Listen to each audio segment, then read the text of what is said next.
was born into a very violent household where I got very sick, and different injections by the medical profession, tetanus, caused me to be autistic by the age of 18 months.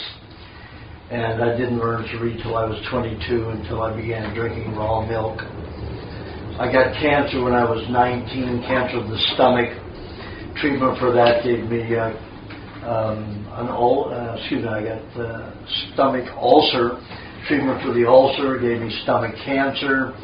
Treatment for the stomach cancer, which was surgery and a vagotomy where they severed my vagus nerves of the stomach, so I'd never again secrete hydrochloric acid.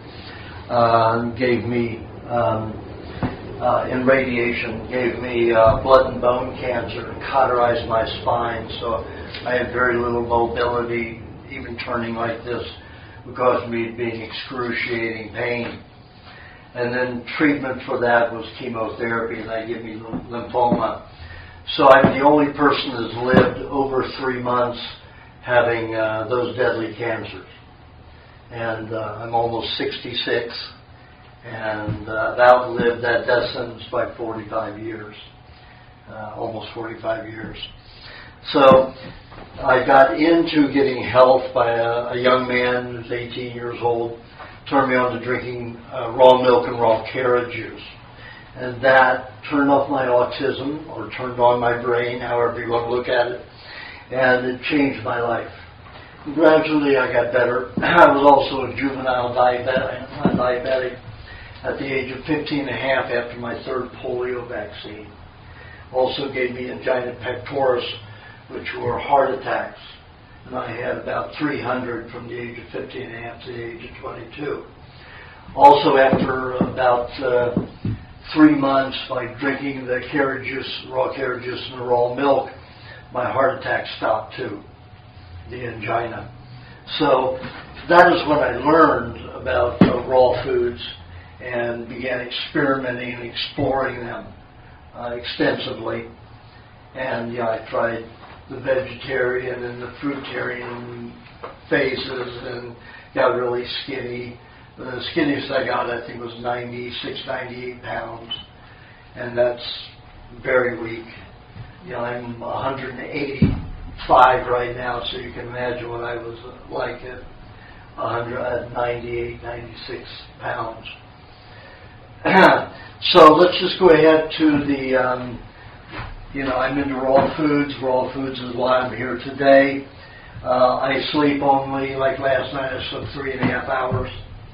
And I can go 20 hours a day, working steadily, completely without any difficulties. Sometimes I'll sleep just 2.5 hours at a time and take an hour and a half nap, sometimes during the day. So I'm not regimented by my sleep time, but I'm regimented by my diet. I eat frequently in small amounts. Except when it comes to meat, then I'll eat an entire half of a pound with about 3 tablespoons of butter with each meat meal. And I'd sip milk all day long in the sport formula if I had that. Need little amounts of cheese all day long. I'll get into why I do that later. Can we bring these down? You tell me what it's got. Worse than the sun.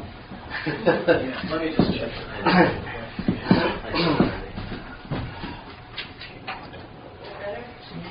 Everybody see me okay?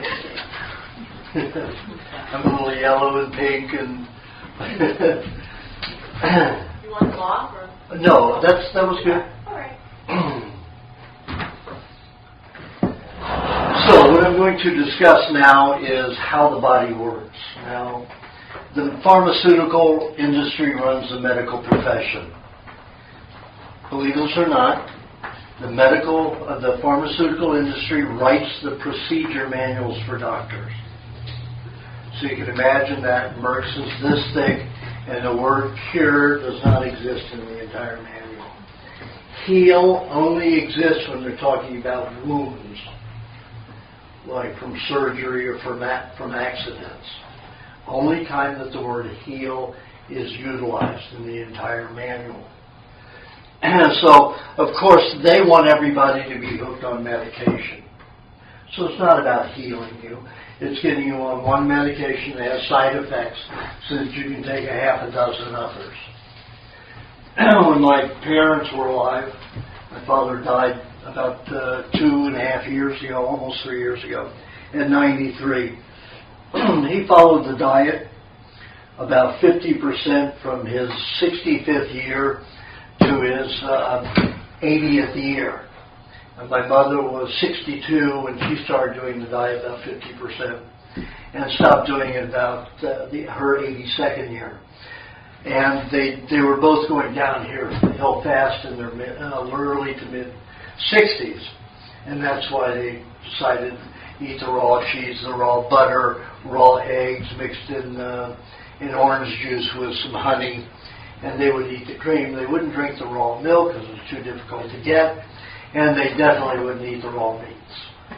My mom was a nurse, and my father was an inventor, scientist, so he was too brainwashed. Both of them were too brainwashed to believe that they could eat raw meat without getting some brain-eating parasite, even though they'd seen me do it for 30 years.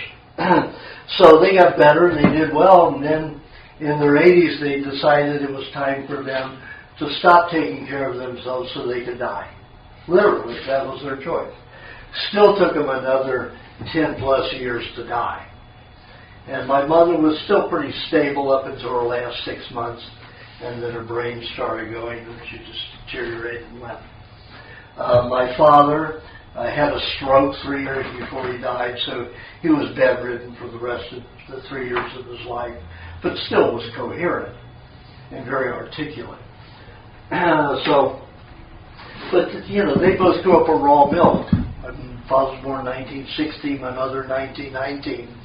So raw milk was the only thing that you could get till 1928, when they started pasteurizing everyone, and the law started getting involved in 1928 with the difference between pasteurized and raw.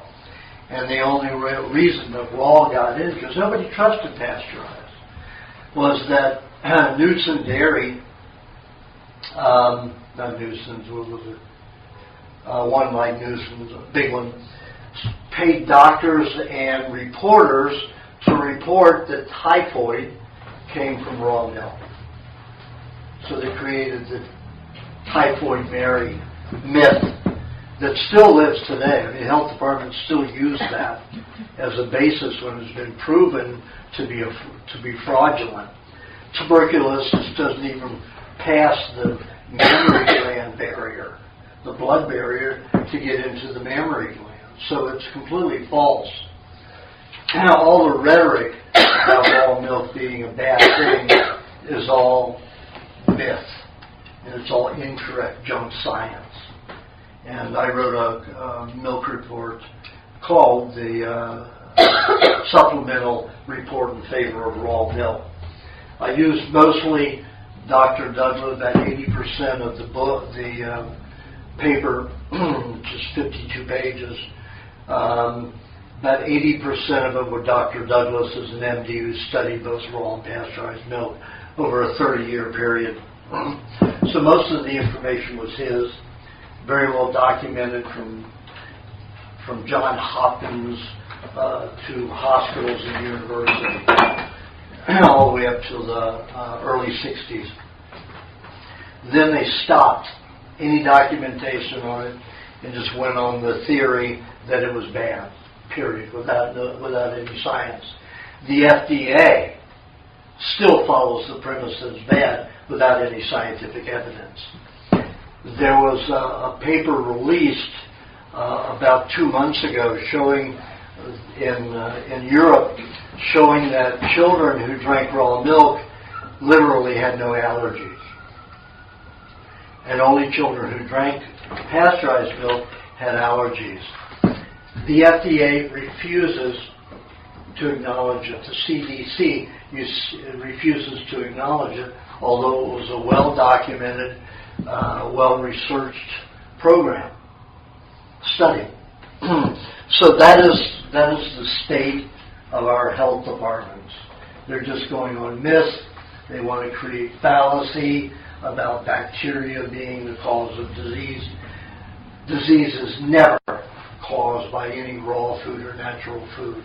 Disease is always caused by industrial chemicals. When you cook your food, you're going through an industrial process. You're altering the structure of cells and tissue. We know that at 122, all enzymes are disassociated and no longer biologically active. A lot of people think that enzymes are alive. There's no such thing as a live enzyme. They are protein structures. There's no respiratory system. There's no reproductive cells. There's no excrement in enzymes. They are just protein structures, amino acid particles attached, constructing a form.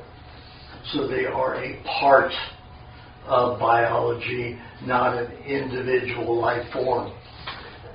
So these things are destroyed or altered at very low temperatures. So it's like going to a junkyard to get parts. How many parts are going to be destroyed? And the junkyard's been in a fire. You know, how many parts are you going to be able to use? Very few. You may be able to use some minerals like aluminum and cadmium and lead and iron, and all those we use in trace amounts because those are very strong minerals. It takes a couple of 100 degrees to start altering them. You know, something like iron, it doesn't really alter until it gets around 375 degrees. Some of the others are higher. Phosphorus, though, is altered at 98 degrees. In fact, that's how they test whether something was properly pasteurized, is they check the structure of phosphorus. If it's cauterized, that means it's been, taken up to about 140 degrees for 15 seconds. The phosphorus is completely hardened. It's like taking clay, malleable clay, and firing it at cone 1. And it's solid. It's then a mass. It's like a rock or a piece of pottery. So that's what happens to minerals. They cauterize, they harden, they're no longer malleable. The body cannot use them the same. You see how clay is malleable? The body uses its vitamins and enzymes and most of your low temperature affected minerals at a very soft form, a malleable form. At 141 degrees for 15 seconds, you cauterize 50% of the calcium. It would be more if you had less calcium, like in milk. 50% of the calcium in milk is destroyed at 140 degrees for 15 seconds. Now, that's because some of the milk is hitting the higher temperatures of 141 degrees. The center is not. So the center, as they move it around the vat for that 15 seconds, you know that not every mineral is going to hit that high a temperature. Probably some of it no more gets over 105 degrees, and that's a cow's body temperature, doesn't cauterize it. But if you subject the milk within a half inch of that heat, 140 degrees, all of the calcium is destroyed at 141 degrees for 15 seconds. So you understand that we can't use all that. And people have very high negatively acidic systems. Now, we're naturally an acidic person, people, individuals, organisms, and I'll get into that. We're naturally acidic. But when you destroy calcium, phosphorus, magnesium, and potassium, which are the highest minerals that we have in all of our foods, no matter what it is, those are always the highest minerals. They are alkalinizing minerals. So when you cauterize your alkalinizing minerals, you have no balance on acidity. A lot of your naturopaths, your alternative doctors, will jump on the bandwagon or take that to an extreme. Well, they say, oh, we have to be alkaline, we have to be 6.6 to 7.0, which is overly alkaline. If we do that, then we won't digest meats nor dairy or eggs. Any animal products we will not digest properly because we are acidic people, acidic organism. So let's start from the digestive tract and go down. In the mouth, we have only one slightly alkalinizing enzyme, and that's ptyalin. And the ptyalin enzyme breaks down sugars. It's only 2 to 5% of our saliva. So carbohydrates in the food that we eat should be no more than 2 to 5%. So if you sit down to a bowl of cereal or nuts or anything that's high in carbohydrate like that, even fruit, you're not going to digest much in the mouth. We have more acidic bacteria and more bacteria in general in the mouth than all canines and felines. Almost double what they have. And you know, they say when a dog or a cat bites you, you're in danger of rabies. Well, don't bite your neighbor. But that's a fallacy too. Rabies is a big fallacy. You try to find the case of rabies, and you can't nowadays. Before, they used to come up with this garbage that people had rabies, but it was a story. Doctors were being paid by the pharmaceutical industry to set up a phantom disease. A lot of the diseases, malaria is the same way. Malaria is a parasite that cleans the blood. It's not one that you can get from a mosquito. A mosquito gets malaria from us when it sucks our blood. They don't give it to us. Think about that. The mama mosquito, she's the only one who bites. The female mosquito bites. She doesn't eat the blood. She takes it to her larva and feeds it to her larva. She does not eat blood. Mosquitoes eat nectar. They're like the bees. They live on nectar except for the larva. They live on blood. Only for a period of time. Like a baby will live on milk. Like mammals live on milk for a period of time of their lives. They live on blood. So when they suck the blood of malaria, it doesn't kill them. It doesn't kill their larva. Malaria just cleans the blood. It's a janitor. It eats the cells within the cell of a blood cell. So it's not a bad thing. However, the pharmaceutical industry has been set up on terrorism. They terrorize you to believe your body is being attacked by nature, is being attacked by itself with this autoimmune crap that came up 45 years ago. Your body's attacking itself. Just think, the way we pollute our bodies and the way they heal, they are pretty brilliant and pretty strong and very, very resilient to get through what we feed them today. Every food being processed, 60,000 chemicals in our food, poisons galore agriculturally, and our bodies are still walking around diseased, but still we're able to be, most of us, able to be functional. That is a brilliant body. So you need to get rid of the idea that your body is stupid and attacks itself. Get rid of the autoimmune word. It is crap. It is fiction. It is myth. And as I go through and explain how the body really works, you'll never be afraid of it again. You'll stop going to doctors because you know that they're going to hurt you. Their idea is to keep you ill and keep you returning for medication and treatment. That they're based on the monetary system. And if you've ever been to any kind of a corporate meeting, whether it's Coca-Cola or a pharmaceutical industry or medical, a hospital, board meeting, it's all about what do we do to make more profits. You can't profit without people being sick. So it's all about people being sick. In Coca-Cola, it's all about how can you addict people to drinking more Coca-Cola. So they go over the chemicals that will produce more dependency upon it, like caffeine.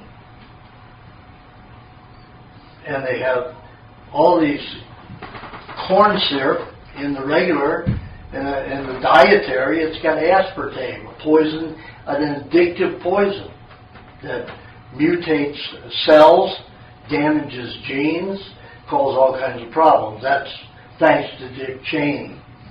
He was the one that promoted that 30-some years ago and got it through the FDA, even though every report about aspartame came back as a poison. Every test that came back showed that the animals suffered terribly and got great diseases. So, it's all about profit. Keep you sick, keep you addicted, keep you buying and spending money. I have a friend who translated my book into Thai. He's an Australian. He grew up in China and all the Asian countries and speaks fluently and writes and communicates in 8 Asian languages, plus his own English. He was at a meeting for Coca-Cola in China. There was a consortium from Taiwan, Japan, Vietnam, Thailand, and they all grouped together talking about their strategies. My friend went in with a bottle of vegetable juice. The woman who heads marketing picked up that vegetable juice off the table and threw it against the wall. Only thing that's consumed in this building is Coca-Cola. You have to understand how these people think. They're going to hook you in any way they can. They're going to lie. They're going to do everything they can to get you hooked on whatever it is. Now, the greatest assault before aspartame was oils that were hydrogenated. Plastic oil. When you hydrogenate an oil, you turn it into plastic, a liquid plastic. In the human body, what happens is your body dries that out over time, and you actually have plastic molecules, very finite. They collect and adhere together in some bodies. I had a woman who just reported a month ago that she went through a huge cold and flu thing, and then a bladder infection, which is the cleansing, and she passed what she thought were several stones that were like large particles of salt. And she took a hammer to them, unable to crush them, just like completely hard rubber. Couldn't dent them, couldn't break them. They were that hard of a plastic. So think about that. Anytime you eat a chip, a French fry, any fried food, donut, they are fried in hydrogenated oils, trans fatty acids, plastic fat, not even plastic fat, plastic oil. So what does that do in the system? It blocks the different systems. Most of your congestive heart failure, your blocked lymphatic systems, your strokes are caused by this trans fatty acid. Biggest problem. Blocked system from plastic oils. So let's get back to the digestive tract. So the mouth is mainly acidic bacteria. A little less than half to a little bit more than twice as much. A little bit more, less than twice as much, or sometimes more than dogs and cats have, which are very acidic animals. It goes down the esophagus. That's just a passageway. We don't secrete anything except mucus to protect the esophagus. Then it gets into the stomach. What do we produce there? The main production of a secretion is hydrochloric acid. Now, if we take hydrochloric acid and we put it on different foods, the only thing that really reacts with is protein. It breaks down meats, chunks of meat, into smaller meats. In fact, it'll dissolve, if you have enough hydrochloric acid, it'll dissolve it into a soup.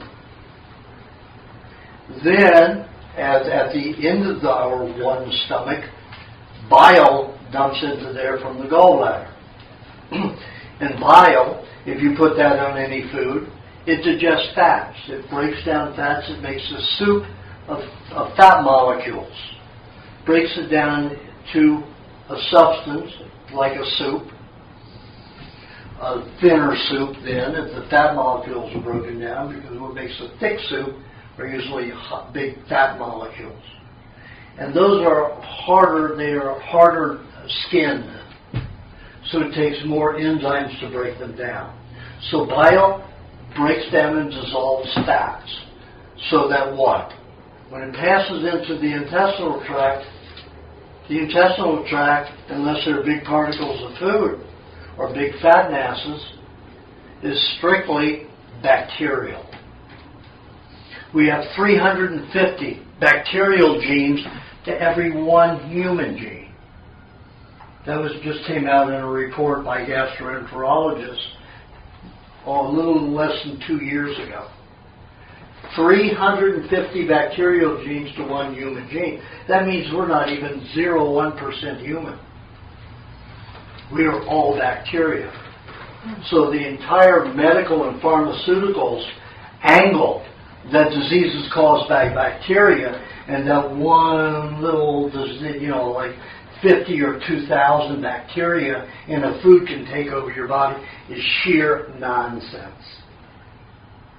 You could believe bad B horror films better than you can believe their nonsense about a few bacteria taking over the whole body's bacteria. It is nonsense. They're not strong and equipped to do it.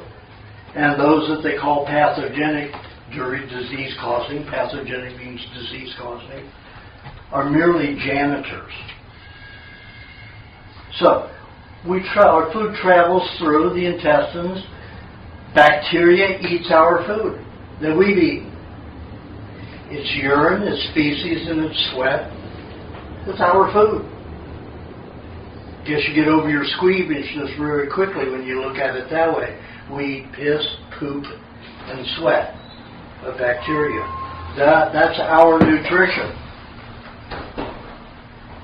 And no feces or urine from any animal except humans who eat processed food and chemicals is toxic. Every creature in nature can eat poop and eat urine. The African tribes, to protect their children from mosquitoes in the jungles, catch the urine from their cattle and then pour it on their babies, their infants, and coat them with this urine. And it completely protects the skin. And urine is nothing other than your blood without the red and white blood cells.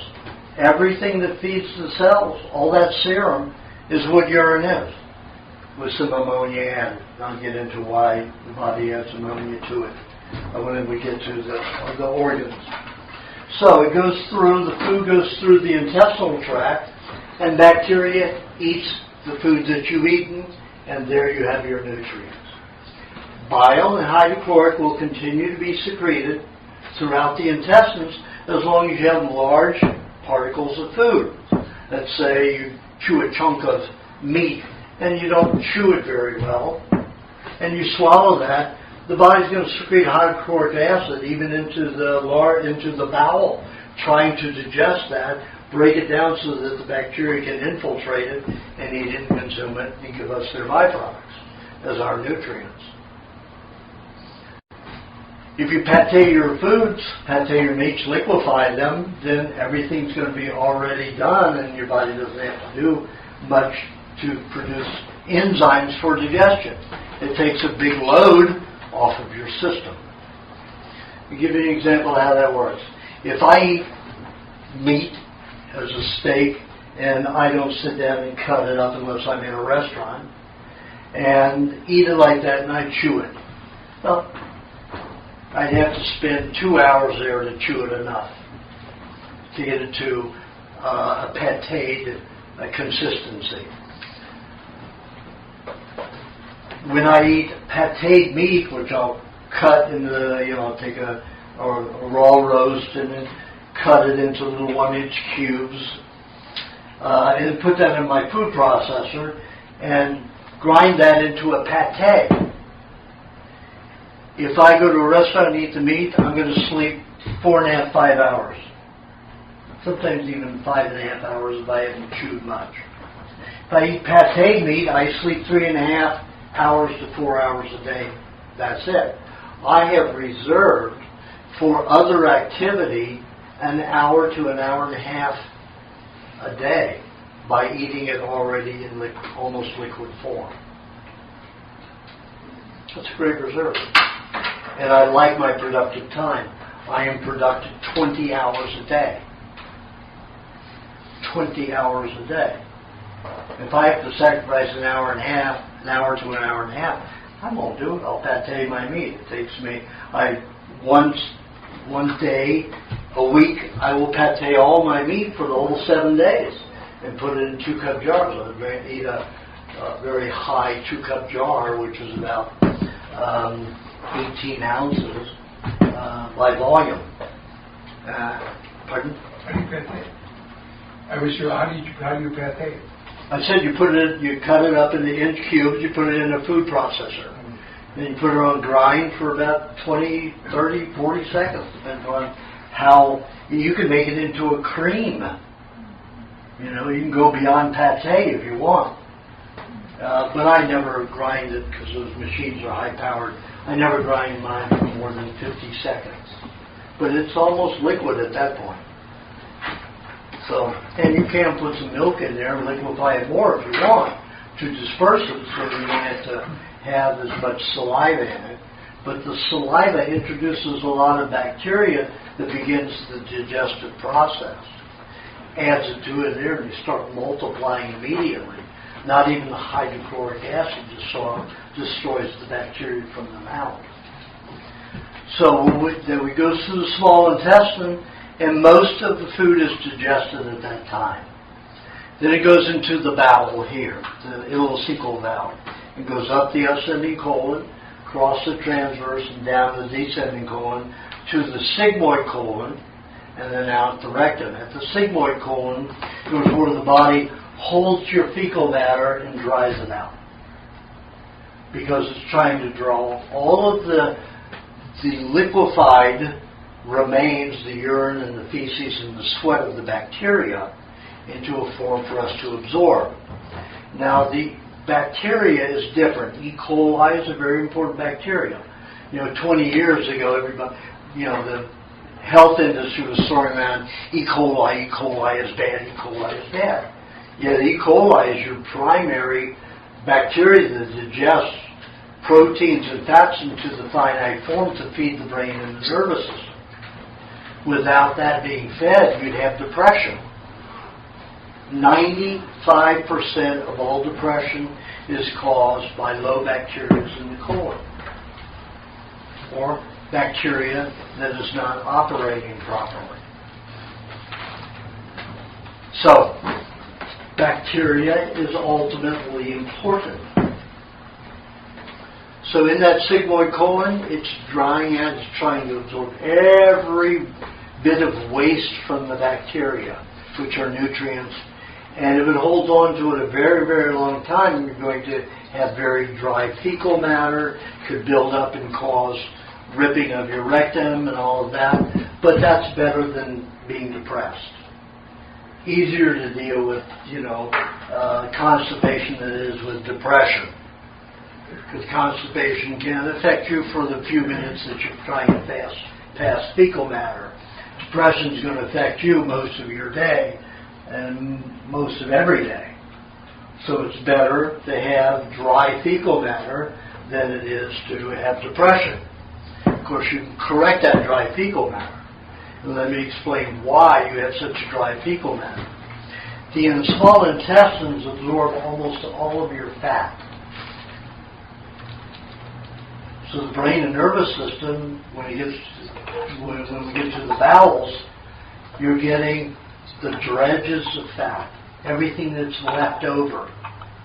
If you're eating a perfect diet and you've been healthy all of your life,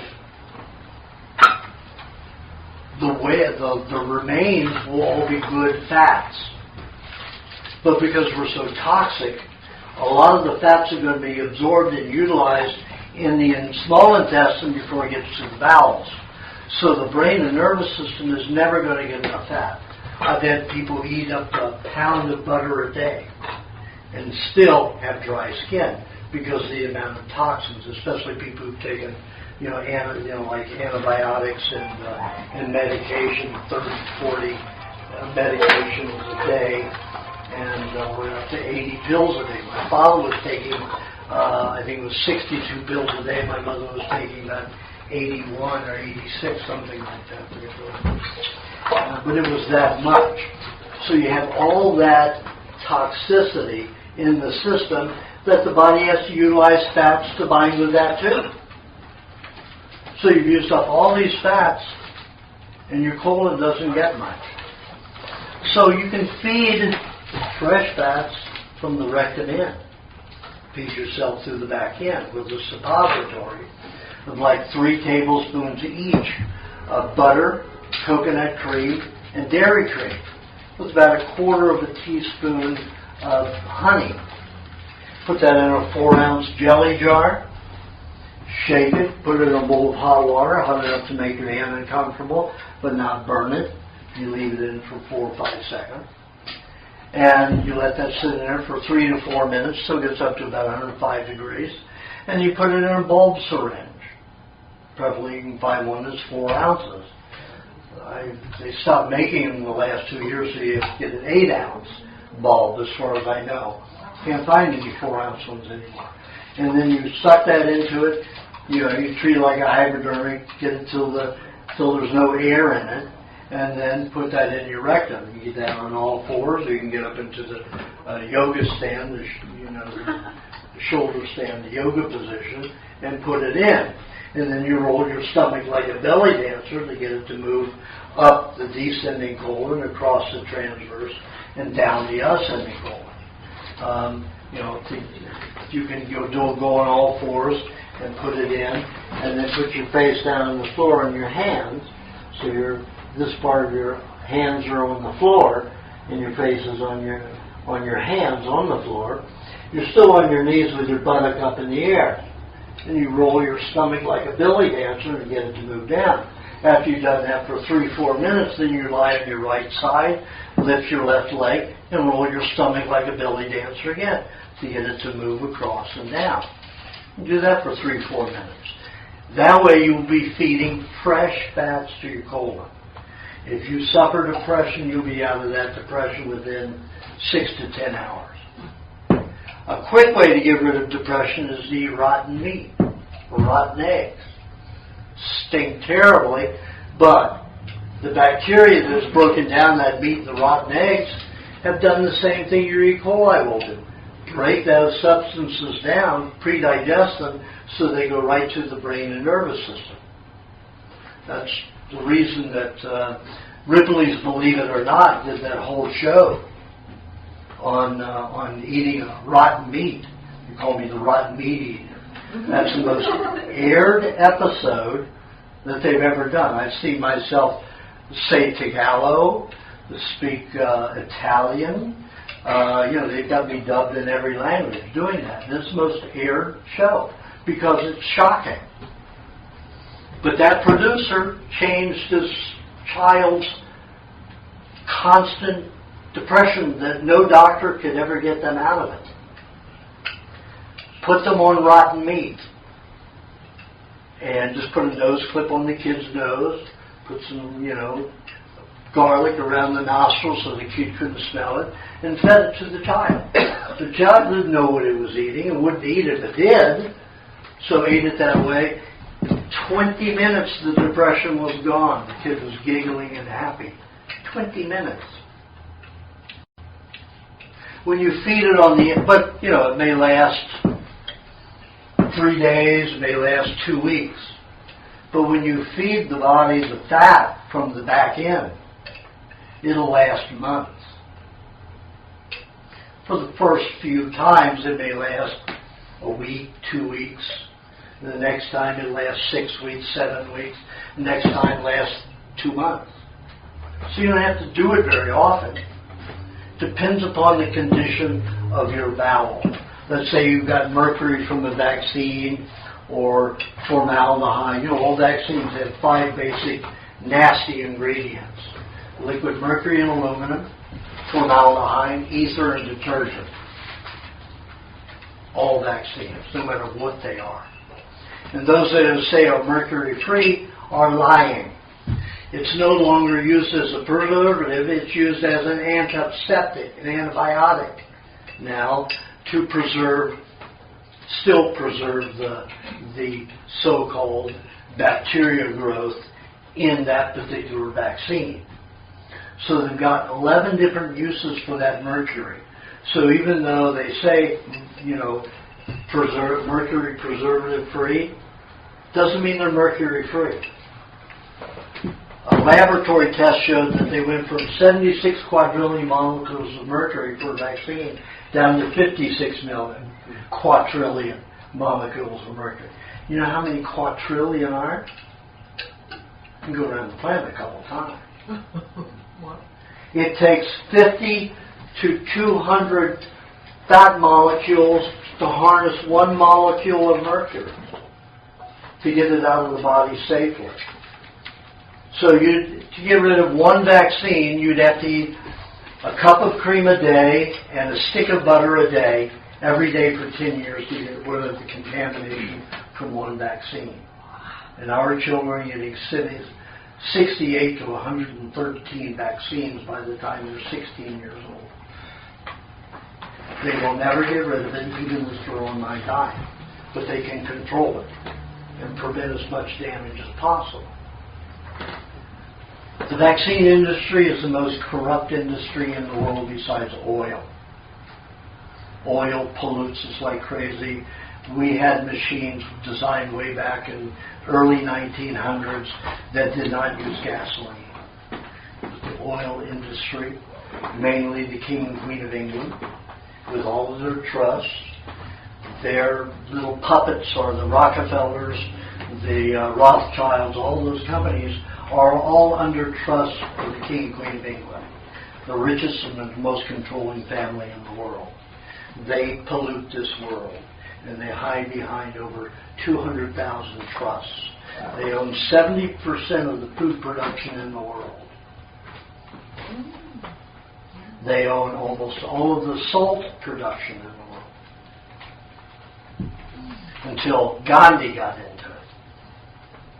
And then it stopped it. I mean, these Asian countries have their salt mines, but they're very tiny compared to the King and Queen of England. The King and Queen of England own most of those. They control most of those little producers, too. So that's a very nasty family. They practically run the world. And they're all bent on making money and controlling the world, keeping their control of the world. That means keeping you sick and keeping you as a slave physiologically. And I'll get into how they do that with salt. I think the Queen drinks raw milk, though. Pardon? I think the Queen does drink raw milk. That's for their family. Yeah. They just outlawed it in, last year in England. So the King and Queen of England are really not supposed to be drinking raw milk. How do you know that? I know that they have their own cows on their land, and they do. The Queen Mother believes in drinking raw milk. Yeah, it is. It's even published. My grandparents started their farm on the Queen's herd. They have Jersey cattle that are bigger than Clydesdale horses. My great-great-grandfather went over as a wedding present over to England, bought some, they auction off to private individuals, King Queen of England, some of their cows every year, because they have so many. These cows, one cow produces 22 gallons of milk a day. The udders are this big around. The backs of the cow are about this big, and they're huge. These cows are absolutely gargantuous. Only ones in the world.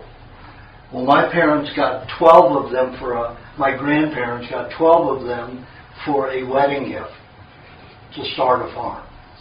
And my grandfather, my father's father, was a professor of art. He taught music, theater, and painting, and art for a living at Pratt University in New York. And his in-laws, very wealthy people, judges and all kinds of overly educated people, talked them into going into farming because they believed that my great-grandfather and great-grandmother believed that with the coming of Monsanto and all of the chemicals, there was going to be no safe food. So the best thing to do was to build your own farm organically. And they started that back in 1886. They were already starting to introduce chemicals into agriculture. And my great-grandparents were very much against it. And, my grandfather and grandmother bought into it. Here these wealthy people become farmers in this, a little one-horse town outside of Chicago here in Sheffield, 110 miles west of here. And that's where the farm was. My father grew up on a farm drinking raw milk, nothing but. And he got sick when he got all the vaccines when he went into the Navy in World War II. He got sick from all the vaccines and had intestinal ulcers his entire life, the rest of his adulthood, from those vaccines that perforated his small intestines. All those vaccines. What's the 5 things you think that are in every vaccine? Liquid, mercury, aluminum, formaldehyde, ether, and detergent. There are something like up to 58 other toxic ingredients. Now, if you go in and subscribe to my newsletter at WeWantToLive.com, and it's We Want spelled out, numeral 2 instead of T-O, live spelled out.com. And subscribe to the newsletter, you get all the newsletters back to 2006. So you've got about 1,500 pages of information, which is about 3 or 4 books worth of information. In one of those about 2 years ago,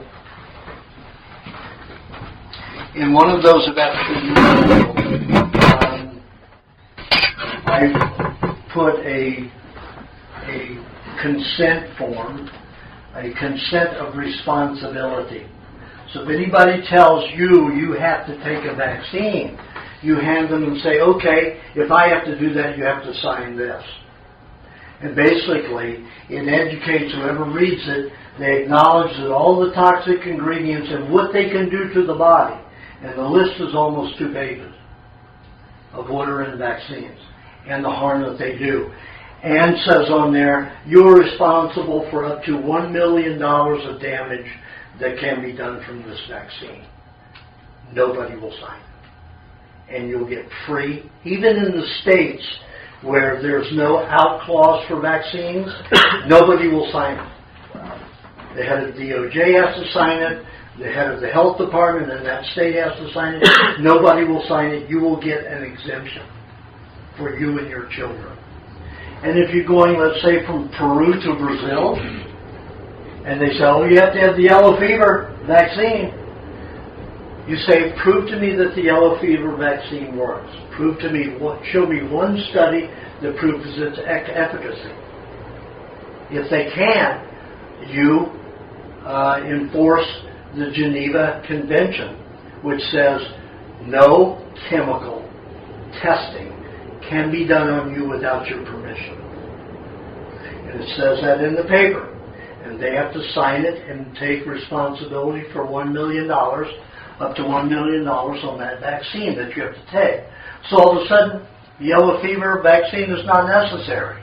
They may hold you for 6 to 12 hours, even 24 hours, to make sure you're not coughing and sick. And then they'll let you get on a plane and go. You may have to buy another ticket because you missed your plane. Or you go in a day early and try to get your clearance ahead of time, so you don't miss your plane, you don't lose your ticket. But you can get out of any vaccine. And there's only one vaccine required on the whole planet, and that's the yellow fever. The health department lies to you every time you travel. Oh, you got to have this and this and this. Then if you look very hard, the only one that's demanded is yellow fever.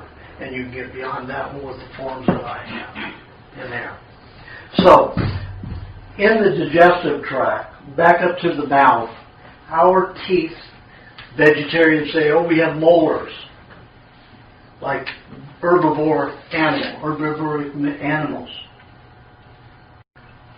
They have all molars. They don't have a few molars. Theirs are all molars. They're for grinding grasses and a little grain. Seed that they pick up off the ground. They suck up off the ground. I've watched them do it on my grandparents' farm. Suck up the grass seeds when they've gone to seed. And they'll suck up 2 cups a day.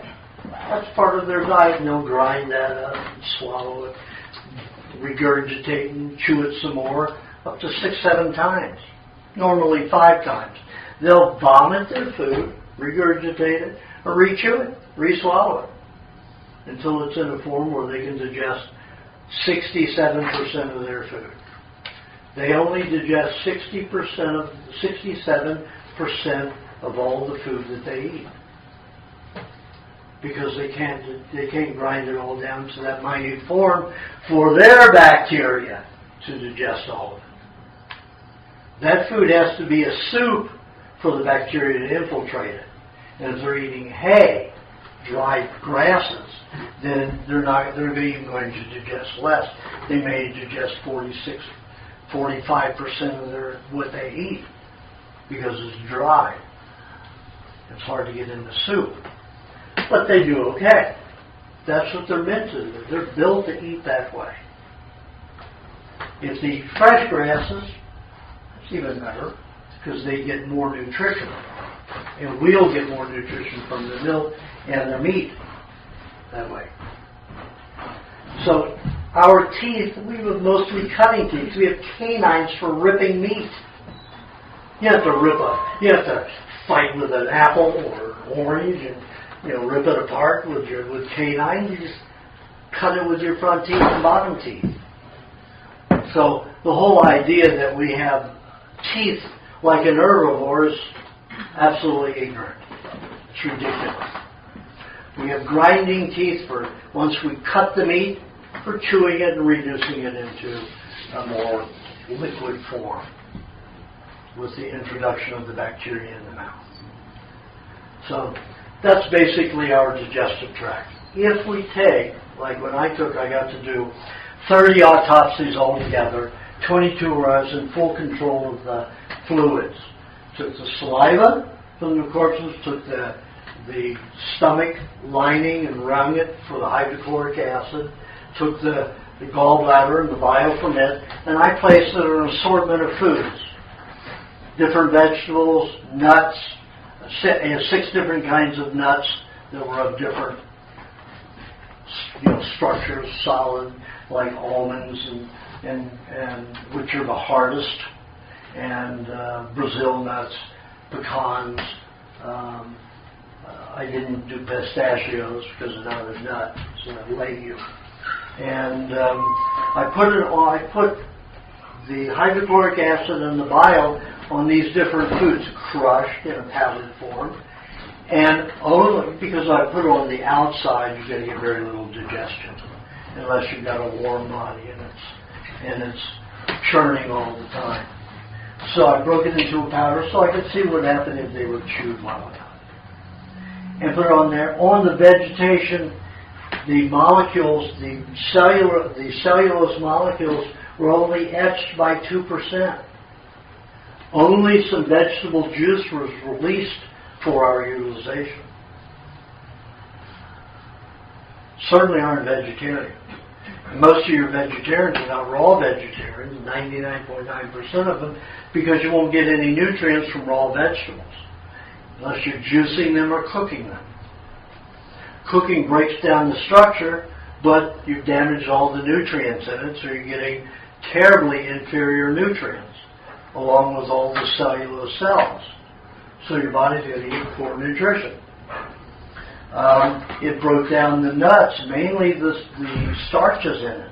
The bacteria reacted, the hydrochloric acid didn't break down even the nut molecules very well. And what I found that was available was mainly the starches in the nuts. Again, we didn't get the fats and the proteins from the nut.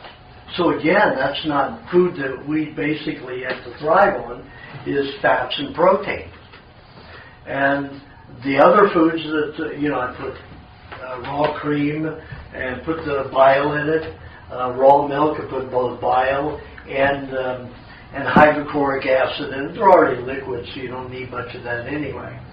And the meats, different cuts of meats, different parts of the meats of the body. Bone, it digested every animal product almost 100%. 100%. That shows that what we are supposed to be eating are animal foods. Then the digestive bacteria, those that hadn't been dead too long, only been dead about 24 hours before autopsy, they will take those fluids and put them on these items that were in almost liquid form, and the bacteria that was in the intestinal tract of the humans, and none of them were raw fooders, put it on the animal products, and those bacteria went crazy and great. They broke the food down, and it multiplied like yogurt, got thick and even grew. But when I put the enzymes from a cow onto the meats, very, very little breaking down.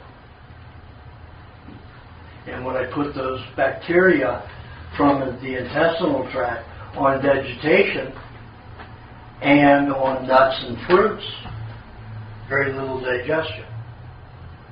So our whole digestive tract is built to digest animal cells in milk form, egg, meat form. That's what we're built for. So let's go over the organs. We have the brain, one of the largest organs. And what does it consist of? Fat. 60 to 80% fat. Somebody calls you a fathead, say thank you. If you don't have fat in that brain does not function. But the thing is, our big fat brain is a toxic brain. Lucy had a brain about half of our size. Our brain keeps growing because we get more toxic. Lucy didn't cook food. We cook, we process, we chemically adulterate our food, and of course the brain gets inundated with this toxicity because the body uses fat to bind with poisons, to neutralize poisons. If you don't have fats in your body, those poisons go intracellularly, into the fat intracellularly, and will damage the genes of your cells. My most difficult clients were children who grew up to adults being ultra skinny, never having fat on their body. All the poisons went into the cells. Those people are my most difficult patients. And it will take anywhere from 6 to 12 years to get them to a place where people who've had some fat on them are. Very difficult. Chronically fatigued. The fattest people too. They become the fattest. I mean, I've had patients go from the skinny, like 98 pounds and 5'10", these women and men, go all the way up to 260, 280 pounds. And only the ones that were frightfully skinny do that, including Sherry Duquette. If you'd seen pictures of her as a vegetarian, you wouldn't believe it. She was skin on bone. Lanky. I mean, just frightfully. These people have to have a tremendous amount of fat to be able to hold that fat once it leaves the cell, or else it will cause more damage throughout the system. So I always tell people who overweight, thank God you've been fat all your life. Not, aesthetically, but definitely healthfully. You'll be a lot happier, a lot better. Fat and happy, that's a true saying. Because you don't have to worry about all the damage from poisons that are in the system that consumed from industrial processing. Most people used to be very toxic because they burn, cooked foods. They burn wood. They would burn charcoal. Charcoal is full of mercury. When the King and Queen of England got into selling coal in 1310, what do we have 100 years later? The Black Plague. They blamed the Black Plague on rats. It had nothing to do with rats. It was the mercury in the coal that the King and Queen of England pushed on every major city. It's cleaner. It's easier to burn. It burns hotter than fresh wood or dried wood. That was the whole thing. It's healthier to do. Yet, you don't have mercury vapors in wood, except trace amounts. But in coal, you have a tremendous amount. That's what's polluting our whole planet, is powered off of coal burning, that mercury, that it becomes vaporized. It's ethyl mercury. It goes everywhere. Very toxic.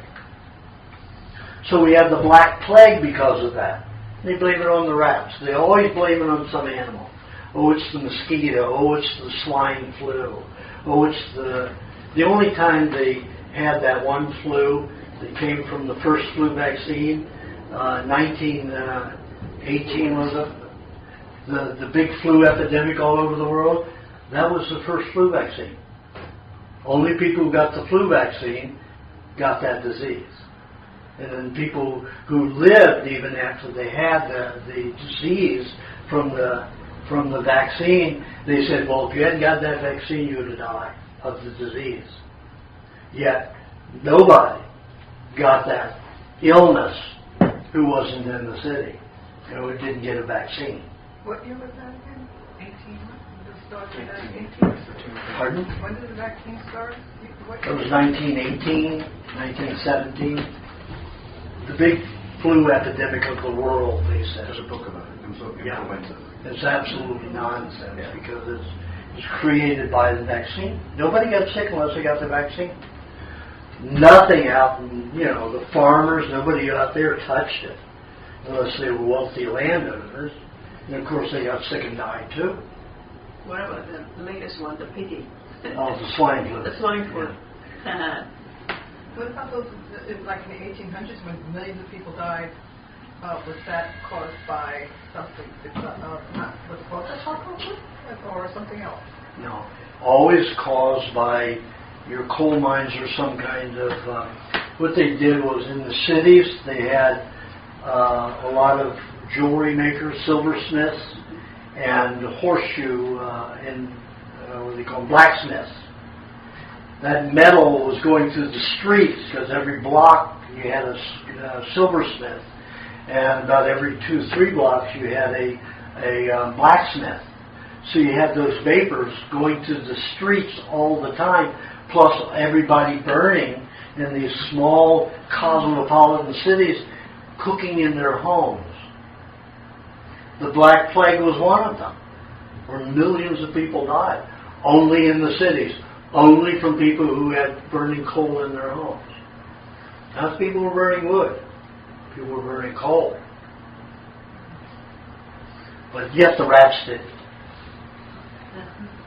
I mean, people are not educated in school to have common sense. They're taught to read and write and arithmetic, and that's about it. They're not taught the logic of the body like they used to. They aren't taught common sense anymore. People who get spat out of universities have information that's junk information. And they know nothing about life. They have no wisdom.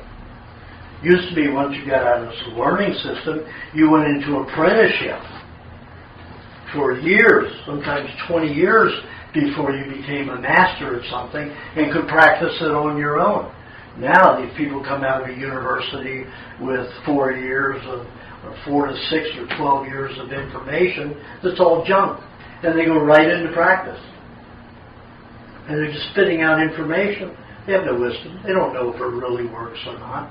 They don't know if anything is true. And it's a very sad situation. So let's get back to the body parts. So we have the brain, mostly fat. Then we can then come down to the the jaw, the mandible, and everything. We all know what that does. That keeps structure going. We have muscle over that allows us to move these things voluntarily and involuntarily. And then we have the lungs that absorb the oxygen, and the oxygen is absorbed by the red blood cells. The red blood cells transport that oxygen to cells, and the body uses the oxygen to convert fats into energy. Whether the fat is made from a carbohydrate or a protein, and the body can convert carbohydrates and proteins into acetones, which are fat bodies. But when the body converts a carbohydrate or a protein into a fat, it has very little energy. There's very little energy and no endurance. When your body uses a pure fat for energy, it has 2.5 times more energy than fats that are made from carbohydrates and proteins. 2.5 times more. I'll give you an example. You ever seen a skinny weightlifter? You'll never see a skinny weightlifter. Why? Because a skinny weightlifter cannot lift anything. It has no real strength. Even take Schwarzenegger through the 70s when I knew him. He used to be able to lift 476, 478 pounds. Press, bench, all of the exercise. He could push around 470 pounds like it was a struggle, but he did it. And he did a lot of reps. When it would come time for him to exhibit, he cut out his fats. Oh, and he's from Austria. Austrians eat raw meat. All Austrian athletes eat raw meat, raw eggs, when they can get a raw meat. And Schwarzenegger, 7 times Mr. Universe, that was his diet. I thought it was bad, but he sure made it good. You know, I was a fruitarian vegetarian when I knew him. I didn't become a meat eater until September of '76. And he was doing all this power, but when it come down to him exhibiting, he'd take off the excess fat, so all of his muscles would ripple. And he would be able to exhibit how much muscle he had and, do all that flex stuff. He would stop eating fats, reduce his fats tremendously for the last 6 weeks before he'd go to exhibit. He usually exhibited a couple times a year, but he put them together so he could eat fats most of the year. He would go from pressing 480 some pounds down to 270 some pounds. He couldn't lift that 400 and some pounds. He reduced by 200 pounds his strength by losing that fat. That's the importance of fat. It also protects the body. It's also how our body makes viruses, solvents, to dissolve tissue that can't be dissolved by bacteria, parasites, and fungus. And we'll get into that when I talk more about them. So, the lungs give oxygen for the red blood cells to take oxygen to the cells so the body can use the oxygen, convert the fat into energy. There's no burning, there's no carbon monoxides. There's no real burning. That's an expression that's used, gives you a bad picture of where it really happens. So you think, oh, my body burns it anyway, let me cook it. Does not happen that way. It's a chemical change, not with a heat introduction or a heat tool to get to that change. You can use that, but then you break down all of your enzymes, your vitamins, destroy all your vitamins, your enzymes, and a lot of your carbohydrates and proteins destabilize. Not as much fat unless you take them to the hydrogenation stage where it takes them into plastic. So then we go down, the bones allow us to have, the ability to stretch and move and be mobile so we're not sliding on the ground, like a worm or a slug. And then the muscles allow us to be strong with that. Lift our own bodies, to flip, to climb things, to do anything, to have tools, to have strength. Then we have the stomach. I talked about the stomach where the body produces hydrochloric acid to break down food into proteins into a soup so the bacteria can eat it. And we have the kidneys. We have the liver, which is an organ. The liver makes the bile. The liver is supposed to do one thing. Of course, now that our bodies are so toxic, our bodies are constantly doing things that they shouldn't be doing, that they should not be doing. The liver is now a dumping space. But every place in the body could be a dumping space. It is a dumping space, not just the liver. So they're saying, oh, the liver is the filter. Hello? The liver has one job, to make bile. And it's stored in the gallbladder.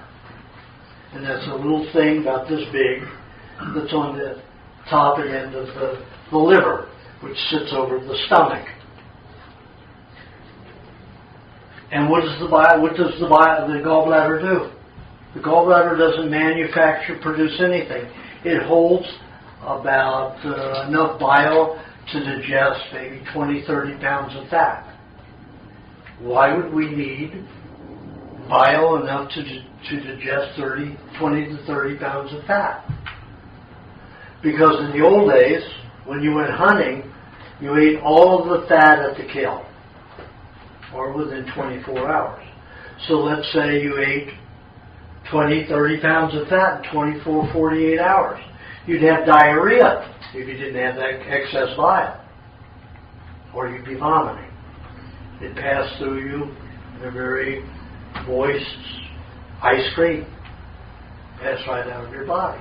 So that's why we have a gallbladder. If your gallbladder is removed, you can no longer sit down and eat ice cream, unless it's a couple of tablespoons an hour. You can't have whipping cream with something unless it's a small amount, because you might have diarrhea or vomit. You won't be able to digest it. So then we move over to the pancreas. Now the pancreas is both a gland and an organ. Now it's not supposed to be a gland. Insulin is a pretty new product produced by the pancreas. Lucy, which is 4 million years old, about, her pancreas is 2.5 times smaller than our pancreas. She didn't go around eating grains. She didn't eat nuts. She ate meat. And maybe some dairy. So the pancreas, when you look at it as the insulin production being a tiny process of the pancreas, you'll find what the pancreas really does. Pancreas gets its signals while you're chewing food. It measures what's in that food. Even if it's one tomato from the same vine, they will have different nutrients. They will even have different flavors.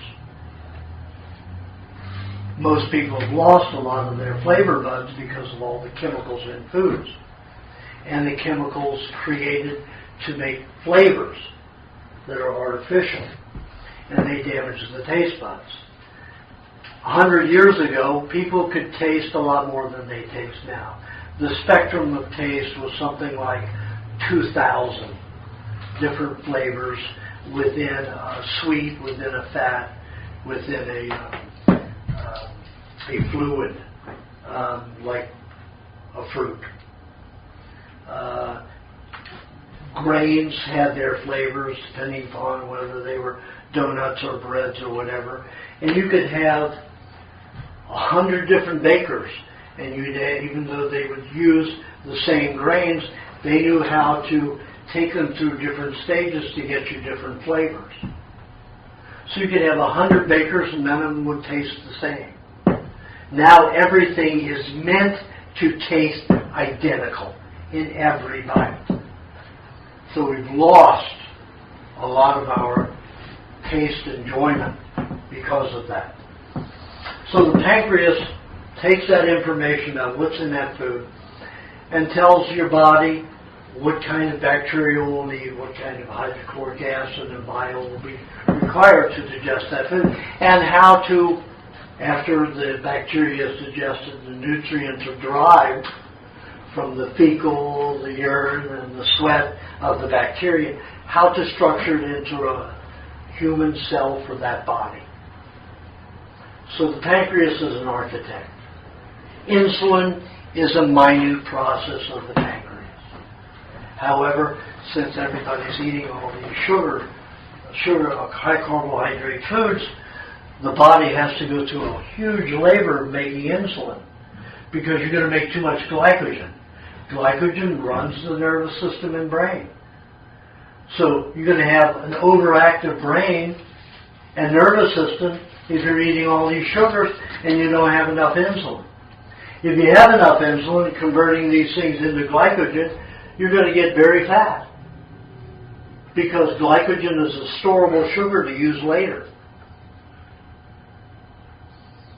So you're either going to be hyperactive, have ADD, ADHD, going to be manic depressive, you're going to have all these mood swings, or if you have a good insulin production and handle all that, you're going to be very fat. You're going to have one or the other by being a high carbohydrate eater. There's no in between. There's either going to be highly active nervous system and brain, or fat and a relatively thin to medium-sized person, or you're going to be very big if you're a high insulin producer. Now, the way the medical profession gets diabetics who don't produce insulin, which we're not supposed to be producing much of anyway, into producing those laws by injecting them with an insulin, either from a pig or from a completely synthetic production. So that insulin never converts that sugar into a proper glycogen. It's only utilized by a small percentage, and it's highly acrid, highly acidic. So what happens is that stores in the body the poorly processed glycogen, and the insulin is a toxic insulin. So what happens with diabetics over a long period of time? They go into gangrene, start losing limbs, cut their toes off, then their feet, then their shins, knees, and then thighs, fingers, and they just start chopping, ears, nose, start chopping them off. That's your worst case. And there are a lot of those. More than you can imagine. You just don't see them. Most of them aren't going out in public anymore. Not without somebody taking them out in public.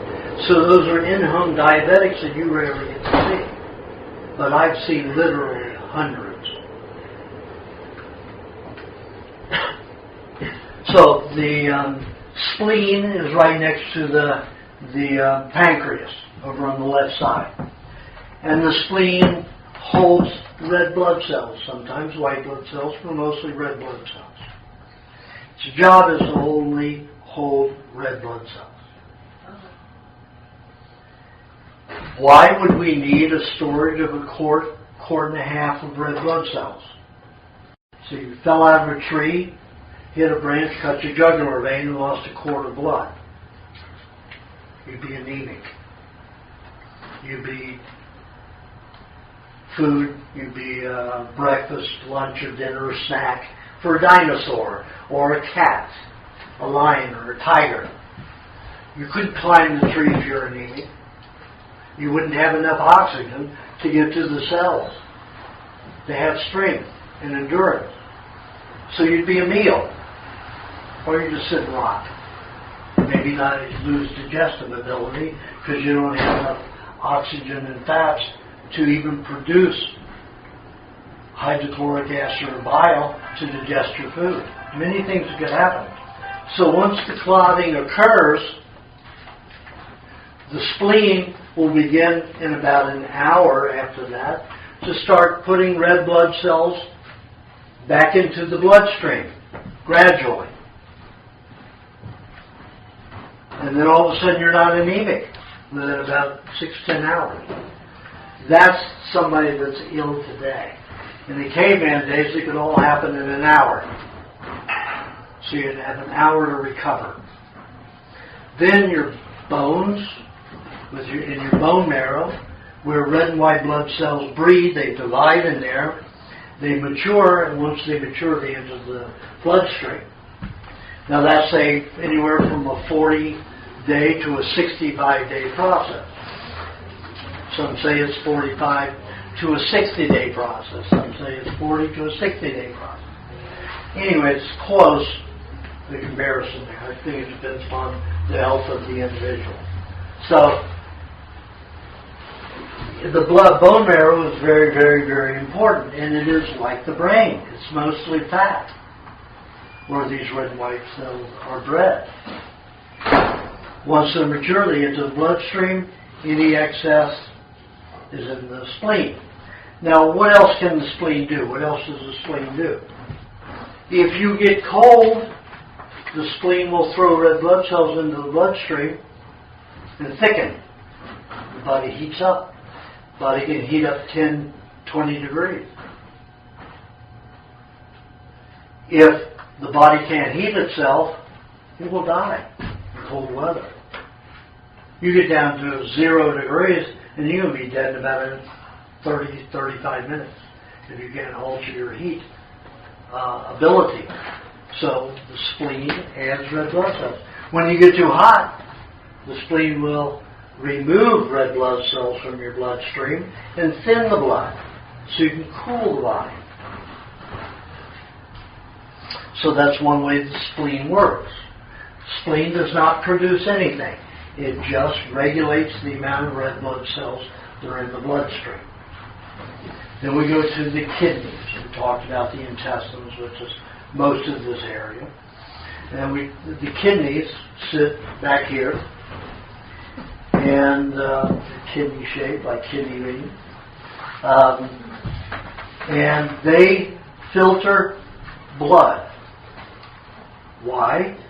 Because people drink so much water and fluids, they get so toxic that a lot of toxins are leaving through the urinary tract, but mainly because people drink too much water and they're peeing all the time when they get cold.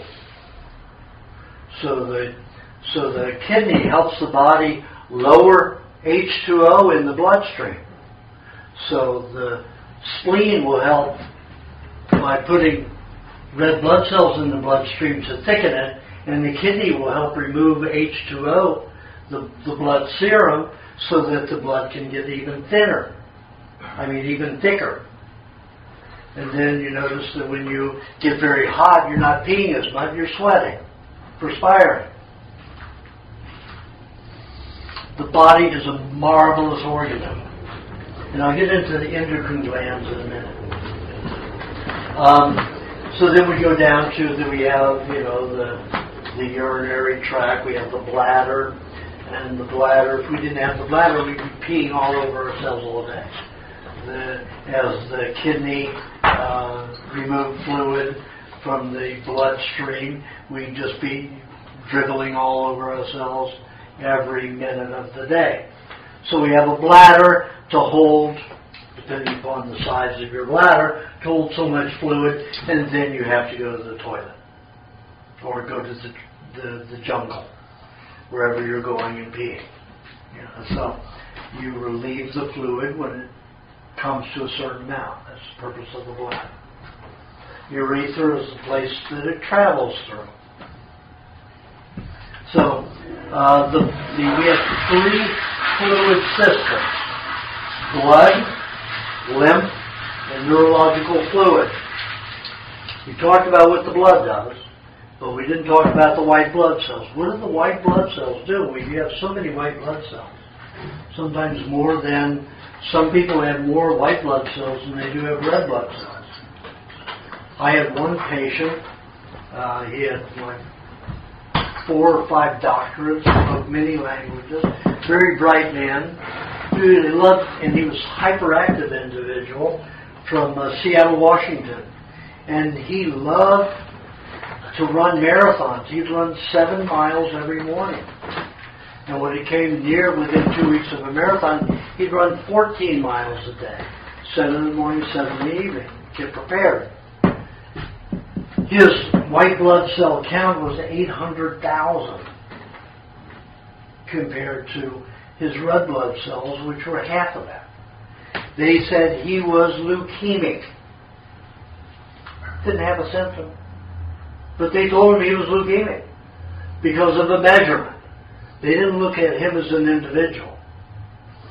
So he found this diet 15 years ago, and because they frightened him, and I said, listen, your system is just a high, you're an energetic person, the body uses fat to give you the endurance to be an athlete.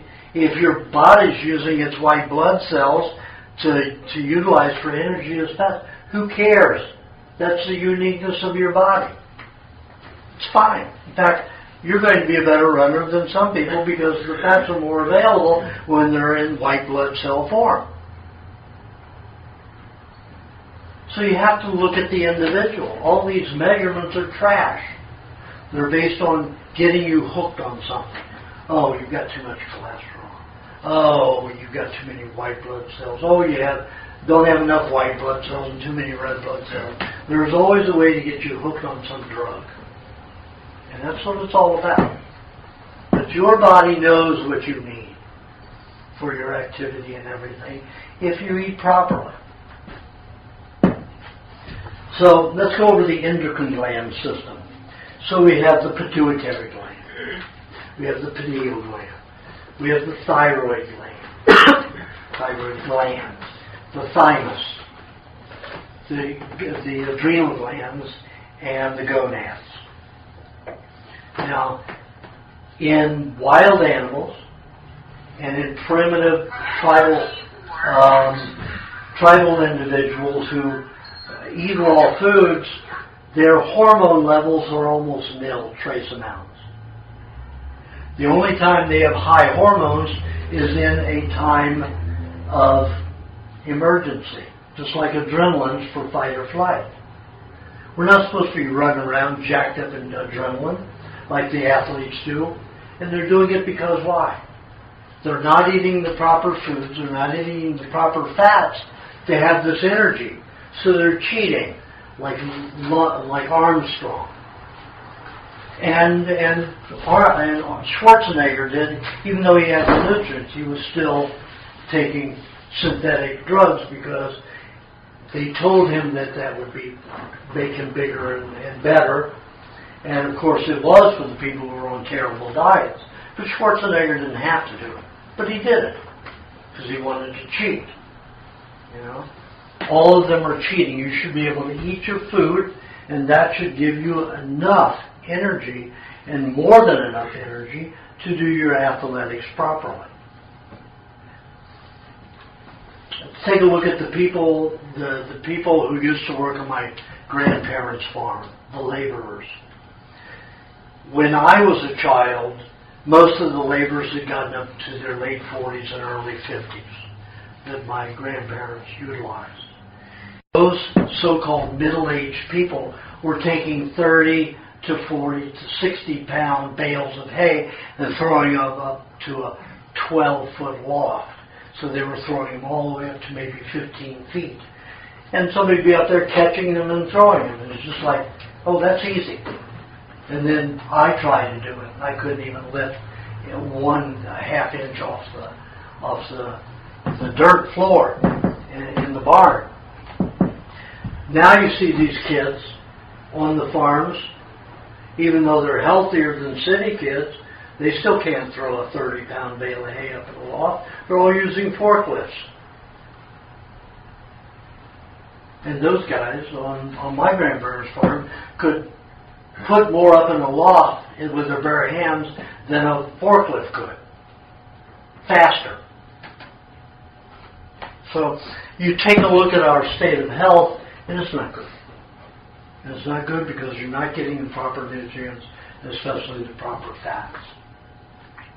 So we have the pituitary gland. We say that regulates growth. Now, if everybody's eating properly, they wouldn't have to worry about growth, right? But let's say there was a forest fire or volcano destroyed all the food around for hundreds of miles. So a particular tribe, if they survived, would have to live on vegetation, worms, slugs, anything that was left after a fire or a volcano. How much food? So what about their babies? How would they grow? How would their children continue to grow? The pituitary would secrete these hormones and help them utilize nutrients in their body as growth. It would make them enzyme and vitamin deficient, but they could catch up on that when they got to a place where there was better food or more food. The pineal gland is supposed to be the seat of consciousness. Many masters say that's what it is. I don't know anybody smart enough to prove it, so I just have to accept that one. It's the seat of consciousness. And we have the thyroid gland. Now take a look at this. It's the only gland that has 5 backups. The adrenal glands have one backup. The gonads have one backup. Got 2 ovaries and 2 testes. But the thyroid has 6 thyroids. Right, left, and 2 parathyroids on each one. What is so important in the human body that you need 5 backups for one gland? Lungs and the heart. Thing right here. But what does the pharmaceutical and medical industry say that this dominates? Fat and hair loss. What are the 2 big phobics of this time and age? Fat and hair loss. It's a scam to get you to take thyroxine. They don't tell you to eat the proper things, you won't lose your hair. Eat the proper nutrients and foods, and you won't get fat, excessively fat. But they don't want to do that. They want to sell you some thyroid hormones. And they do it through your vanity. There's nothing to do with that. This regulates heart and lungs. What is constantly going 24 hours a day? 2 things, your heart and lungs. They don't stop. They go, go, go, go. The thyroid takes care of that. These six thyroid glands take care of that, back it up. Now, how did I prove that? I got a contract with a famous high school football team. I got to be on the sideline all day, for every game, and I had my hypodermics there ready to draw blood, waiting for 5 to 10 guys to hit one guy and knock him out. Stop his heart and his lungs. Then within a minute, take his blood, see how that levels go. I took just a small marble-sized amount, about a half a cc every minute, after he went unconscious. So it wasn't drawing much blood. So, and all the team members agreed to it. At the end of that season, I had 4 that got knocked out and that revived on the field. 2 that were carried off and were revived in the locker room or in the hospital. I don't remember which. Anyway, the ones who revived on the field had the highest thyroxine levels. And you didn't see adrenaline growing in any of those bloods. It had a high level from just being in a sport, a contact sport, a brutal contact sport. And that had increased and increased to the point of the normal playing level of adrenaline. But when they got hit and knocked out, there wasn't much more at all, adrenaline. The thyroxine levels went sky high. And what does that do? Kick the lungs and the heart back into action. So then you got, and then you got breathing again. The heart's moving again. The blood's flowing again. The blood stops flowing for 6 minutes. You've got brain death. Oxygen is started from the brain dies. 6 minutes you have. And all these fellows recovered usually in 4.5 minutes, except for the 2 that were carried off the field. And then they were giving them artificial oxygen or artificial respiration by breathing into them so they wouldn't have brain death. That's if they stopped breathing completely or the heart stopped beating completely. So thyroxine monitors the heart and the lungs, not your hair and your fat level. Nor does it monitor any other hormone in the body, as they say. That is a trick to get you hooked on hormones, supplements. And all hormone supplements, all vitamin supplements, any kind of protein supplement, are all made by soaking a food, if it's from a food source or a natural source, soaking it in either gasoline or kerosene. But kerosene's natural, so that's okay, right? How many of you would drink kerosene? Not one hand. Well, that's what they soak your food in. So it's like you're taking a peach, soaking it for 72 hours in kerosene, letting it turn into a soup, and then eating it. Would you do it? They will wash it for 2 minutes though first. But how much of that kerosene is going to get? Do you think it's going to get into the tissue of that food? It's going to be in every part of it.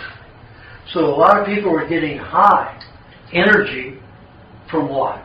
Poisoning when they take a supplement. They get poisoned, what happens? The adrenaline climbs to try to get rid of the toxicity. Why? Because hormones are 60 to 80% fat. So the body's going to use hormones as a way to detoxify the poisons. Body can be very efficient. But look what it has to do, all the ways it has to go around what you're doing to make up for the bad that you're doing to it. So you're going to make these hormones, which are for emergency purposes, and this is an emergency. When you're poisoning your body, it's an emergency. But all that high that people are getting from these supplements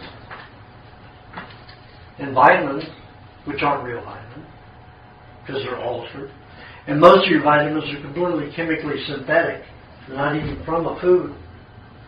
You got this poisoning, so the adrenaline rises because of the poisoning. So you got the irritation to the nerves from the poison, plus you've got the high adrenaline level that picks you up. That's not a healthy way to do it. That's a very unhealthy way to do it. Have you seen the picture of Schwarzenegger before and after? I mean, he took all that medication, tons and tons of vitamins. His skin hangs like an old man. Yeah, he's younger than I am. He's 4 months younger than I am. I don't have any sagging flesh in my body. If he had just stuck to his raw foods instead of going into the supplements, and eating all that protein powder and the hormones, steroids, he wouldn't look like that. He wouldn't have broke his tissues down. But he poisoned them. So cells die and they sag if you can't replace them.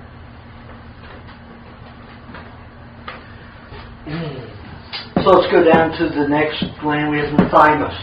They say the thymus protects the lungs. If you're looking at any lung activity, you'll never find thyroxine in it. You find thyroxine hormones in the stomach.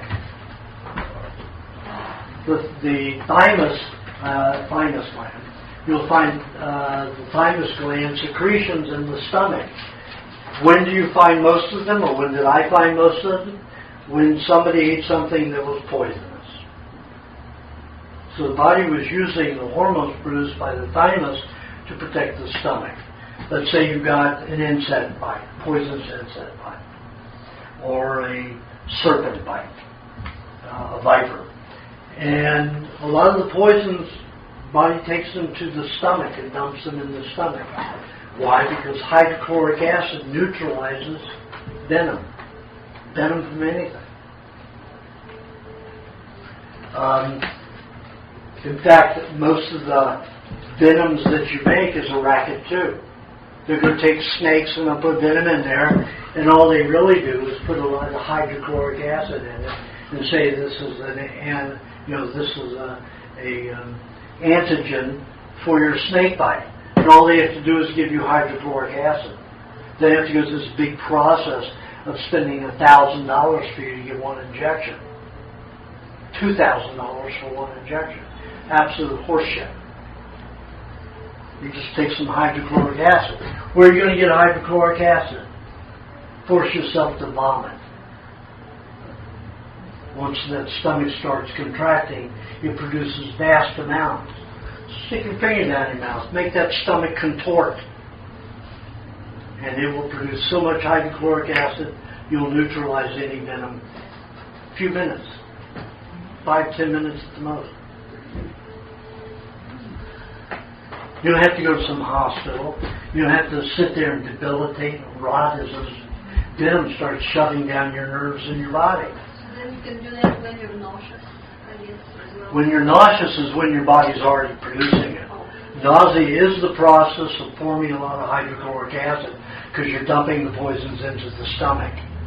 Nausea is that reaction that forces the stomach to contort to make hydrochloric acid. Nausea causes the overproduction of of hydrochloric acid to deal with poisons that it wants to neutralize that are dumping in the stomach. That's why everybody gets nauseous when they drink a poison, no matter what the poison. So that's a good thing. Nausea is a good thing if you have something poisonous dumping into your stomach. You better have it. So hydrochloric acid normally just digests protein, but it can neutralize poisons. The American Indians, rather than forcing themselves to contort the stomach, would find a lactating animal if one was around, drink the milk, and since they were so healthy, the milk would draw the poisons into the stomach, and the calcium, phosphorus, magnesium, and potassium would neutralize the poison. They didn't need the hydrochloric acid to do it. But when they didn't have a lactating animal, they would force themselves to convulse the stomach to produce the hydrochloric acid. So then we have the adrenal glands. We talked about that for fight or flight. Adrenaline is a very, very concentrated hormone. One little drop. If you had one little drop in your blood at one time, you could lift a car. So that's what a lot of your athletes like is adrenaline. So they'll pump themselves up with a lot of adrenaline. And usually the adrenaline is man-made, it's not real. So it doesn't do what true adrenaline does. But they take it anyway. Armstrong was a big one to take that stuff. That's still cheating. I mean, it's still a drug that you're taking. It's not the body's natural. So Armstrong was not necessarily a steroid taker, but he took every other drug he could that was so-called semi-legal. But he got caught doing that too. And then now they've stripped him of all of his medals. Not a very honest man. He also, on his website, livestrong.com, takes credit for the primal diet with a friend of his named Mark Sisson. So I've got a lawsuit against them right now for $20 million. So they've made $30 million on using the primal diet. I've lost people in rooms like this by half. I've lost a lot because they've done this for 2.5 years now. And they won't stop. I've sent them notices, my attorney sent them notices, and they won't stop. So now they put themselves, now that Armstrong has been proved to cheat, now he's in real big trouble in my lawsuit. You know, so, and that was a rippery and everything. But the human body, you have to feed it properly, and it'll give you what you want. Just have to take care of it. Now that you're in a toxic state, it's going to take you years of fat to deal with that old stuff to get it out of the body before you're going to be able to use most of that fat to have all the energy that you desire to have. So you have to get well. You have to get rid of the toxins in the body. And I tell everybody, if you're very toxic, get very fat. So when the body, the cells start throwing off these poisons, you have fat to arrest them in so you won't have body damage. People who are thin have body damage. Look at your athletes who eat all this carbohydrate, no fats. Their skin dries out. Billie Jean King, all of your athletes dry out and become this very leathery skinned individuals. Billie Jean and McEnroe, all of them now are fat. They don't have all that dry skin now that they're older. And they don't look like they did, all dried out. And also when you don't have that fat, what happens? Your career's over in your late 30s. Because you are spent. You're all dried out. You have no energy, you have fatigue, you have all kinds of problems, digestive problems. You can no longer function as an athlete. So fats is very, very, very important. Okay, so the gonads, that's the only one that isn't necessarily for emergency purposes because people can have sex for fun. But of course, if a tribe starts to become extinct, then they can start reproducing a lot if they'll eat properly. Japan, its population is going way down because nobody wants more than one child. China is already overproduced, so they make a law, only one child unless you're willing to pay a lot of money, pay a lot of taxes. But Japan has classes. They have classes in rooms 6 times bigger than this whole space, and you've got young women and young men practicing how to have sex around each other, doing everything, just to make it entertaining so that people will have enough sex to have enough children. So they're making it a sport in Japan. It's not well advertised, but you can find it if you look hard. And I've got photographs of the different classes and what they do in those classes. Big gymnasiums where they're taking these young people anywhere from 18 to 22 years old and through these sex enjoyment classes with the intent to have more children. Because they're populated. Now with the Fukushima thing, they're almost all gone. Japanese people will probably be pretty gone from that. So, let's get to I guess we should take a break. Is there time? Yeah, it's an hour 42. Well, then I have how many more minutes? That would be 12 minutes over what I told you. No, I'm already 12 minutes over. Okay. Foods. Which foods that we digest properly according to our system. And the foods that I talked about most needing were fat. Now the types of fat that are most digestible is animal fat in dairy form. So raw butter is the easiest, and it's the most used in the body. Cream, however, is very, very important because it's the only one that completely feeds the brain and nervous system. The cream takes about 60 varieties of cholesterol.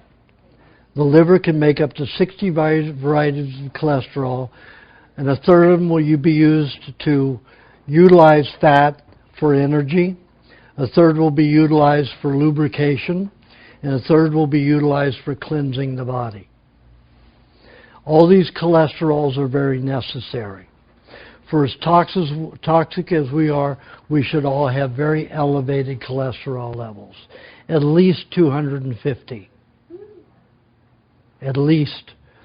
I have an athlete who's in his 80s, who's a Hall of Fame basketball player, and he keeps his at 675, and he outplays young kids in their late 20s and 30s.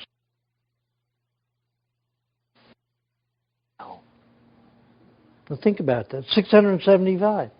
He's great. I had a Olympic gymnast champion who used to get flus all the time when her cholesterol level would drop below 372. When it'd get down to about 325, 320, something like that, she would get fatigued, and then she'd get a flu. And then she'd have to stop working for a few weeks, work out for a few weeks. So they were getting ready to cut her off the U.S. team, and McEnroe's old coach, who's been on the diet about 8 years at the time, Aajonus, take her to see Aajonus. On a high-fat diet, she won a silver medal that next year. So, got to keep that cholesterol, and it should be high for everybody. Remember, the health field wants you sick. So the cholesterol levels that you need, they don't want you to have because you'll get well. So the cholesterol will help cleanse the body. Cholesterols are used for every process, for energy, for cleansing, and for protection. So we need high cholesterol levels. I had, when I got back from Asia one time, and I don't have as much as I need, and I lose weight, I'll go from, like now, I push myself up to a 36 waist. In another 2 weeks, I'll be up to a 38. When I return from Asia, I'm usually from 32 to a 30-inch waist. So I lose a lot. I had my cholesterol level checked, and I was down to a 198. They thought that was high. To me, that was terribly low. You know, I like mine up around 270 to 300, at least in the high 200s. So forget the cholesterol. There's a book called The Cholesterol Myth, and it will go into why we need every cholesterol. And the only place we actually eat and get cholesterol from egg yolks. But that's a good thing because it's already arranged into cholesterol. Our body doesn't have to take the fats, mix it with the bile to convert it into cholesterol. It's already ready-made for us. Eggs digest in 27 to 30 minutes. That's the only food. It takes milk 6 to 10 hours because we have to convert the fats into cholesterols. That takes 6 to 10 hours in a liquefied food like milk. In eggs, you've already got the cholesterol converted. Not all of it, but a lot of it. Doesn't the white have the lecithin, which breaks down the cholesterol? No, the lecithin is in the egg yolk. The only thing that's in the egg white is protein. No. Lecithin is with fat. It's part of fat. And it regulates the utilization of fat. Keeps the fat emulsified so it doesn't clump and clot. Because regular fats that you get from processed food, they clump together and they're hard to break up. And even you can have good resources of bile, and it won't allow it to break up easily because of the trans fatty acids that I was talking about, the plastic fats that congest the lymphatic system. Well, let me go back to that lymphatic system. I talked about the blood, neurological fluid. Our body uses a lot of metals in the neurological fluid and brain because brain and nervous system operate mainly on transference of light and electricity, conduction of electricity. Well, metals are responsible for that, are utilized for that purpose in animal bodies. So we need those metals in trace amounts. When you cook something, you fractionate the ions that are bound with nutrients. So those metals become toxic and damaging to the body. So they build up. The body stores a lot in the brain and nervous. Whenever I do irises, I find most of the metals stored in the brain area. Very concentrated. So that can cause a lot of mental confusion. It can cause a lot of block, but we only use 10% of the brain. The brain seems to be a garbage dump for metals and chemicals because it's so fat. And like I said, it's 2 times the size, a little bit more than 2 times the size of Lucy from 4 million years ago. And she was a humanoid. She wasn't an animal or a gorilla. Oh, and evolution just got its shot in the butt in April. There was a symposium, a scientific symposium in Singapore in April or June, April, and there were a bunch of scientists there that evaluated some dinosaur bones from a certain region in Asia. And they found out they had carbon-14 in them. See, beyond a couple of 100,000 years, you're not going to find carbon, or beyond a certain million years, carbon in the bones. So if you find carbon, you can date the age of it by the amount of carbon and what type of carbons there are, and they're numbered. So carbon-14 gives you a period of 30 to 60,000 years. That means these dinosaurs were running around on this planet 30 to 60,000 years ago. They're saying it was 6 million years ago. And that's how they base, evolution on that structure. So evolution just got the legs chopped off of it. I believe in the Big Bang Theory. Something cannot exist without everything else. So the scientists that look at the Big Bang Theory, they look at it as the universe had a Big Bang. But they still look at humans as evolution, or animal life, or life on this planet as evolutionary.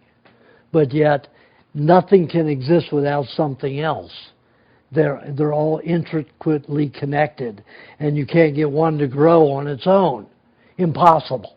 So the whole idea of evolution is, to me, so unscientific and so unprovable, except by, the dinosaurs existed, the worms existed then, and they evolved here.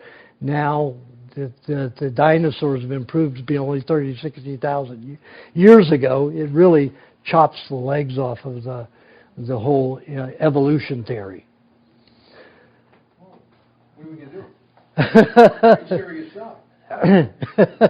Serious. Well, it surely puts a knot in some of the theories that go on, which is good, because people should look at life as a completely coexistent, symbiotic relationship. Even with evolution going, they had that ability to say, this plant or this animal becomes extinct, it'll ruin everything else in the ecology. Because of the evolutionary theory, that's been degraded. So hundreds and thousands of plants and species, insects and all, birds have been taken off of the extinction list and the risk list because of evolution. Oh, well, they die out, something else will come along and take care of it. Not to be proven true. Whole ecological systems break down and they don't regenerate. So we've got to have all of it together. So extinction is a very sound theory and is very provable. So when you have these metals isolated, they do damage. Brain, nervous system, most of them store there. You need a great deal of fats to buffer those. Again, fats, fats, fats. That's why most of the poisons go to the brain. That's why our brain is huge now, and it wasn't 4 million years ago with Lucy and the other ones. They found some more remains, I think it was in Peru, that are almost 5 million years old. Similar to Lucy's. Small, pancreas small. I think even smaller than Lucy's. So, and these people just lived on meats and milk. Meats and milk.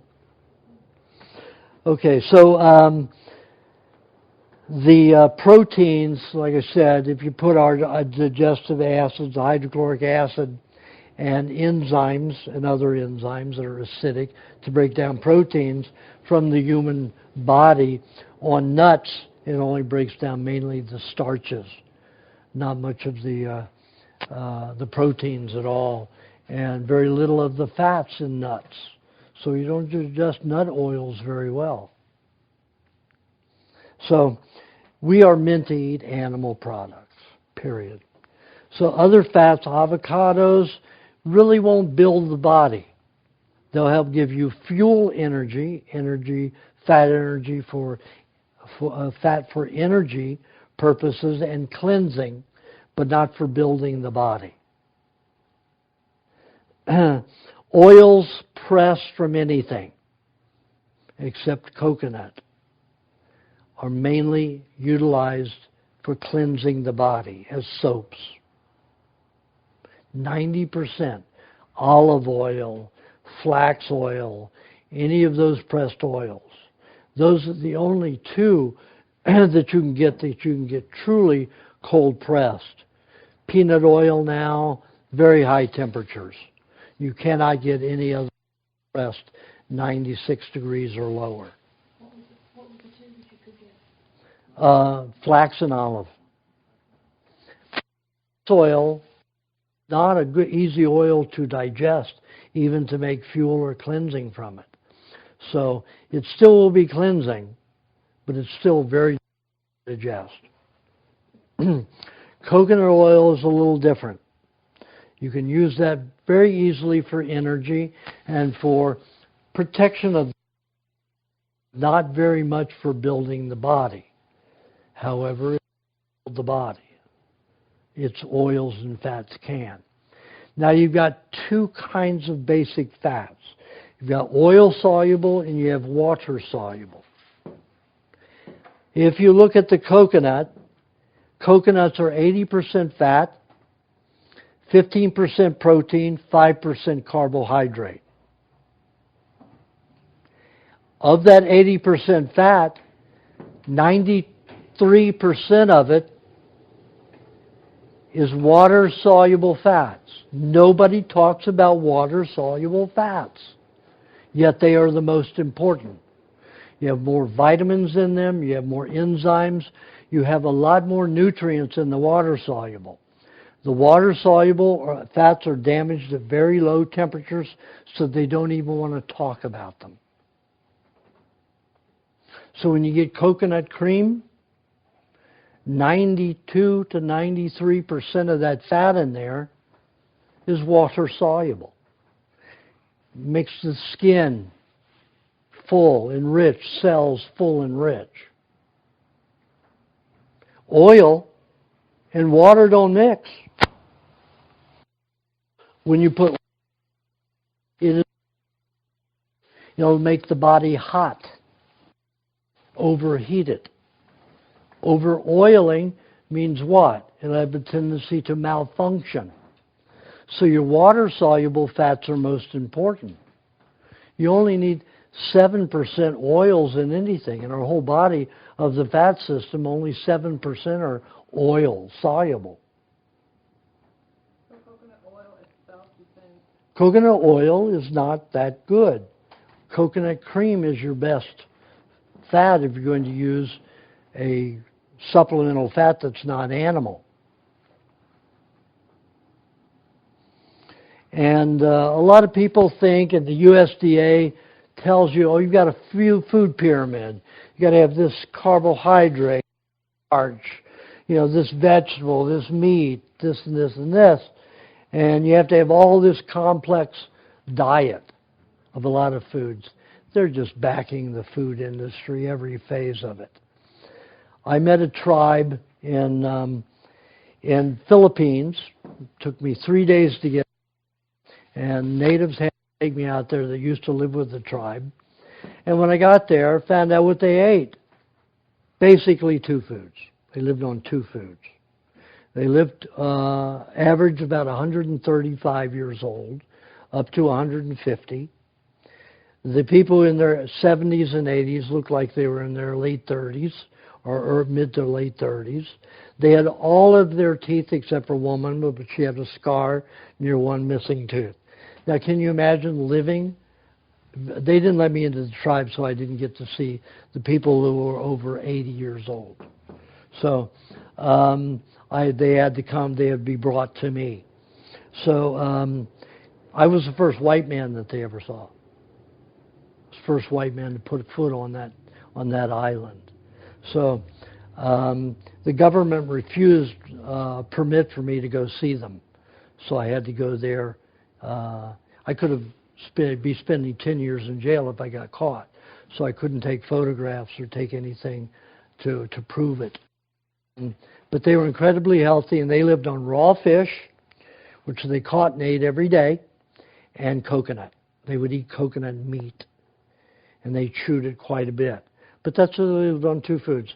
Maybe once a week or once every 2 weeks, they'd have a green banana or a green mango.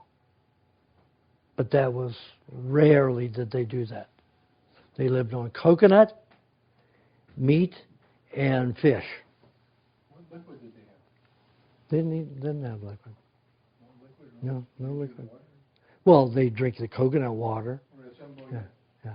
But, that, let's say the women ate about a half a coconut a day, and they would share, maybe a half a cup of water for the whole day. And the men would eat 1 whole coconut plus the water. So maybe that was less than a cup of water in a mature coconut. So, and they ate anywhere from 1 to 1.5 pounds of fish daily, fresh raw fish. They didn't cook anything. The only thing they used fire was for drying some things and for firing stones, when they would hunt pig. And they would eat pig once in a while. Maybe, when they killed a wild pig. But that was maybe once every 2 months, something like that. Liquids, they're getting enough liquid to survive from the fish? Yeah, and the coconut. Just remember that, I'm going to get into water later.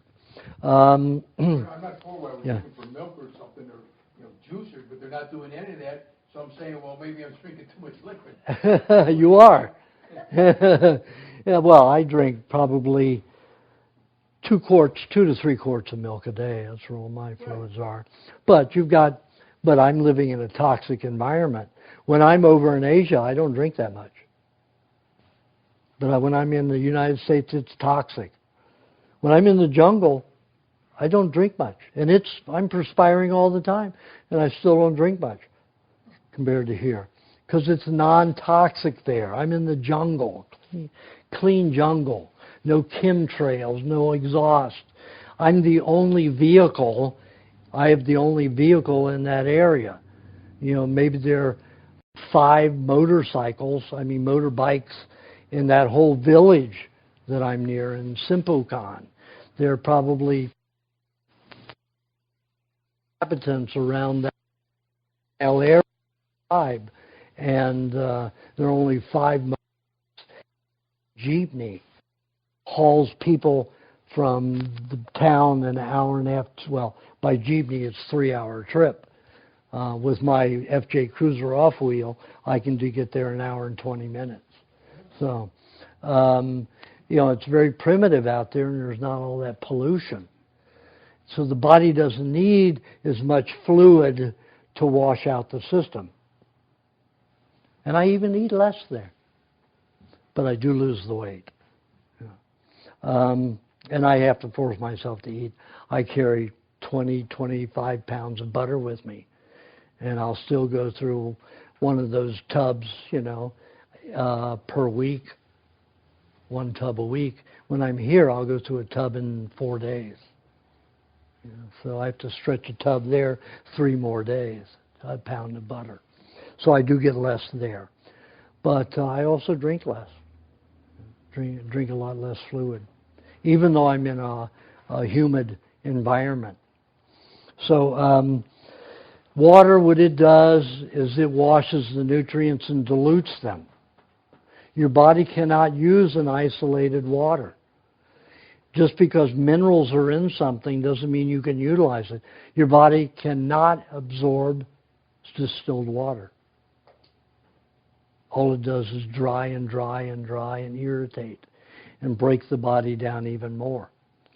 But when you're eating meat, it's 50 to 70% water.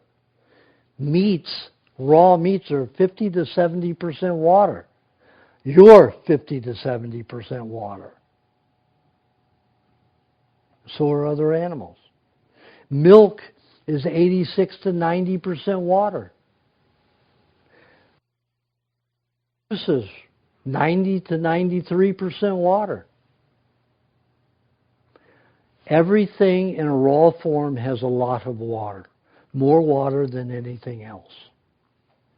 Plenty of water in raw foods. Once you cook it, you fractionate the ion bonds to the nutrients. Normally when your cells eat, like red blood cells, they'll get 93 to 117 nutrients in a smorgasbord all coupled together. So when the cell opens, the 1 or 2 ions that are inside attract that mass, which, let's say the cell is this big, that mass is about this big with all those nutrients. It absorbs it, eats it, that's a whole meal. That is enough nutrients to last it for many hours. About 5 hours. Then the protein will drop. If the protein levels drop, in that 5 hours, red blood cells eat other red blood cells. Just like chickens will eat other chickens if they don't get enough protein. So the red blood cells do the same. So when you have a lot of water that has no nutrients in it, or the water has fractionated those smorgasbords, the cells are deficient. They don't get fed everything they should. If you eat salt, even worse. Sodium is an explosive. It's more sensitive than nitroglycerin. If you take a solid crystal of sodium that's as big as a football, it will take out all of New York City. It took about 200 pounds of thermite to take down the Twin Towers in New York City. Inside job, of course. They found thermite all over the place. Thermite is only a military-grade weapon. Military-grade explosive. So that's what they found. So 2,500 architects all over the world have band together and said 9/11 needs to be looked at again. There's no way the rocket fuel, jet fuel, that only burns at 1,600 degrees, can melt steel, much less make it into dust. And thermite, they found thermite all over. So thermite can only be gotten through the military. So the military did that. Our own military. It's like the false flag Reichstag in Germany. for the Nazi Party. So the sodium, isolation of sodium, is more powerful than thermite, much more powerful than nitroglycerin, but it's much more sensitive too. A degree and a half change, it goes off. You can't control it. My father was one of the scientists and inventors that worked for the General Electric to make it into a weapon. Spent $2 billion trying to make it into a weapon, couldn't control it. Thank God. Another nasty weapon. So we don't have that. In the human body, it does the same thing. Once isolated, and your body has to isolate it when it goes in rock form, when it goes in salt form. It isolates it, and then it starts exploding in the blood. And it will take those smorgasbords and fractionate them into 2, 3, 4 parts. So then a cell maybe gets 15, 20, 50 nutrients at the most, instead of 93 to 117. So causes massive amounts of deficiency, cellular deficiency. Cells are deficient, you're deficient. So salt in any form. Plants eat rock. Just put a lot of salt in your soil and you'll see what happens to the plants, and they're made to eat rock. Salt in that dirt will destroy 90% of all the plants on this planet. Only saltwater plants can grow in salty earth. And yet, everybody's eating salt all day long, eating salt and everything. Why? Because foods that are processed have no or bad flavor. No or bad flavor. You notice when you eat a raw food, you can chew it and chew it and chew it for 15 minutes if you want. Always have some flavor to it. When you're eating a cooked food, you can chew it 5 bites and it has no flavor. And it would not have any if it didn't have salt and flavorings in it. It would just be bland, cardboard tasting food. So they spice it up with salt. Now, here's where the King and Queen of England got in on the salt thing in hundreds, that family. They dominated all the salt production in the world. And they did the greatest monopoly on that in India. You know, if an Indian went out and made his own salt in the ocean, the punishment was death. Can you imagine being killed because you make your own salt from the ocean? That salt belonged to the King and Queen of England, and that was stealing, and death was a penance. So Gandhi got in on that in 1947. You saw all the slaughtering and the heads crushed and deaths that there were on that beach. Where was there 1 million people? Indians gathered on that beach, and several thousand were killed. But the earth to see it, because publicity and news showed photographs of these British policemen killing with clubs, beating these people on the head. Even Gandhi got clubbed in that one and almost died. It was in 1947. And that's when that was such a cry over the world. The King and Queen of England backed off and said, we'll give them their independence, but they still owned the salt. They knew that most people were going to go out and make their own salt anyway. So they still own most of India, but they're a free society because now they have a democracy. And it's all a facade. King and Queen of England still run India as they do most of the world, including America. How do you think BP Oil got away with doing what they did in the Gulf? What the highest and doesn't depreciate? Pound sterling. That's right. Every other goes way down below theirs. And they didn't join the euro. Exactly. And they should have, right? Logically, they should be part of the Europe. But the king and queen of England won't allow that. They want to control everybody else, but not themselves. So, salt is a very, very bad thing to use on your food. It's the next thing to cooking your foods. Salt, any form. I don't care if it's Celtic, no matter what it is, that's salt. Even the plants that can eat rock cannot eat salt unless they are salt water vegetation. We are ground earthlings. We're not from the salton sea. We have to eat plants that are grown on non-salty lands, not on saltwater lands. People who eat food from saltwater lands become very deficient very quickly and get rickets. Their bones start disintegrating. Can't do it. Causes those explosions. Body just disintegrates.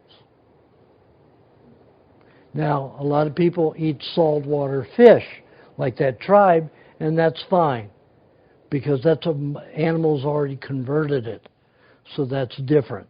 We don't have the sodium explosions unless you cook it.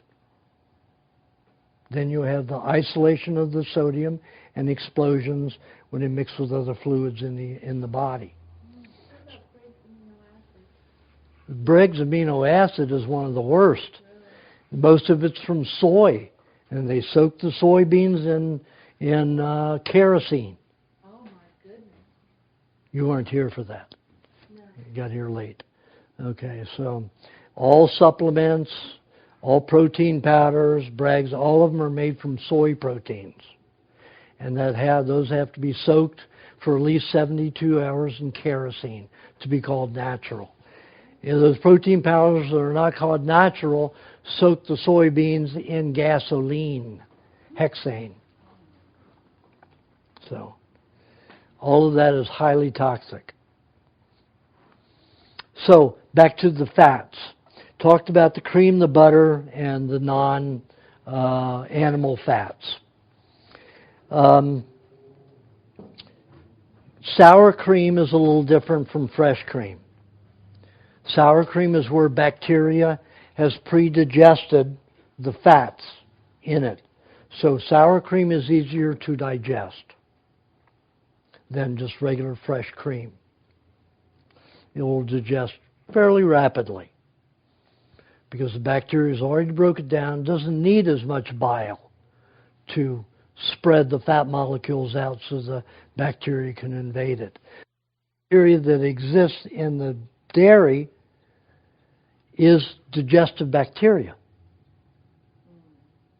They help calves digest the food, just like our milk, a mother's milk, is full of bacteria that helps pre-digest the milk as it goes through until the baby's digestive tract builds up quickly. But they continue on in the tribes. Some tribes will nurse from 4 to 7 years so that baby grows stronger and healthier faster because the body doesn't have to break down. All it takes is bacteria to do milk, to handle milk, and some bile to handle the cream. So it's a very easy food to grow on fast and stabilize the brain and nervous system. And a lot of the advanced tribes will continue to feed their children, nurse their children for 7 years because they're calmer, happier children. They're much wiser if they go up to 7 years. Stabilizes the brain and nervous system. The tribes who are more warrior take their babies off of children off the ages of 3 and 4 years old because they don't want them to have. They want them to be warrior oriented, more fight oriented. So you have to look at that. When people come to me about their children, I say, what kind of a child do you want? Do you want a muscle, athletic child? Do you want an intelligent child who's very wise? Or do you want a mixture? What do you want? and then I'll give them a diet according to that, what they want of a child. And it can be very different, what they want. And I have to do it by how the parents suggest, and then as we watch that child as they grow up, how to adjust it. Let me give you an example. I have one child where the mother was on the diet 3 months before the baby was born, 100%. When the baby was born, I told her, she had done a lot of toxic stuff. Her family used to do, drywall in homes, white-collar worker family. And I said, don't breastfeed the baby. I tell every mother, don't breastfeed. You're too toxic. You haven't been on raw food. Cow or goat has been on raw food all of its life. If you've got a grazed animal, that's healthy milk. So, and I have a lot of mothers. I just had one 2 months ago. My publisher's first baby, he's 42 years old, has first baby. His wife just didn't want a baby until she was in her 30s, mid-30s. So they had their first baby, and I said, don't nurse. I said, feed them the raw milk. We've got the good Amish milk, all grazed, no grains. Well, a little bit of grains, but no more than they would suck off the field normally with the grass seeds. So it's like 2 cups a day. So that's all they get of grains. And the rest is all grass-fed. So that's like 98% of the diet is grass. Baby started having rashes in the crotch. She had rashes in the crotch, in the butt, started having rashes under the arms. And I said, well, try the cow's milk. Tried the cow's milk. Nursing the next day, rashes came again. So she did that for 3 weeks. And then she decided that I'm not going to put my baby through this. So went on cow's milk, and now the baby's 3 months old, 3.5 months old. And the baby's great, smart, wise, alert. And the baby was born with it holding its head up. Every baby that's born to mothers on this diet, they wake with immediate eye contact, awareness, and holding their heads up. You find any other baby in a hospital, you have to hold their heads up. Weak creatures, but not on this diet. Very alert. They'll follow you. They know who's in the room. Very aware babies. But the one I was talking about, after about 6 weeks, she said, she and her husband talked about it. I said, what do you want? They said they want a very smart child. So I said, how smart? How athletic? Well, the father is a martial arts champion. But he said, I want him to be healthy physically, but not necessarily do what I do. I want a smart child. So I said, okay, we want concentrated nutrients. So I said, use the liver baby formula. So that's taking, milk and liver at a 1/3 liver to a 2/3 milk ratio, and putting a little honey in it, and drinking that. So this child drank anywhere from 5 to 6 bottles of that daily. At 2.5 years old, it was reading 4-year-old material to other preschoolers in preschool. 4-year-old material, and he's only 2, and nobody taught him to read. Nobody taught him the alphabet. When he was 22 months old, 21 or 22 months old, I was there giving a lecture, and I stay in their home when I'm there. And we were playing on the floor, and his cousin, the little boy's cousin, was about 7 years old, and we were all playing together. And his mother brought in a new toy, and it was the alphabet that shapes in wood that fit into their respective shape in this board. So it was the whole alphabet, and then numbers. So the cousin took it away, the 7-year-old. She didn't get one in place. A 7-year-old that didn't get one in place. Little Forrest, he just picked up the board, as soon as she got very frustrated. He just picked it up and he starts telling us the letters, putting it in the slot. Z, P, F, D, and just put them in the slot. And we all looked at each other, and here he is, not even 2 years old, and knows the whole alphabet. So his mother said, because she didn't let him watch TV or anything. They weren't allowed to do that. So where he picked it up, we don't know. No daycare? No daycare. No daycare at that point. He's years old. And she took care. 2.5. 2.5. He went to his first daycare. So he recites the alphabet. Doesn't sing the alphabet song, but says the alphabet from A to Z in the right order. And I said, say it backwards. Without missing a beat, he said everyone backwards. I didn't even have to stop, say it backwards. He just spat it out like that.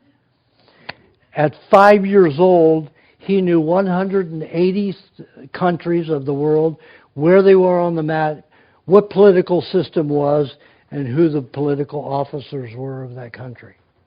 Just from the liver formula. Yeah, the liver and milk. Yep.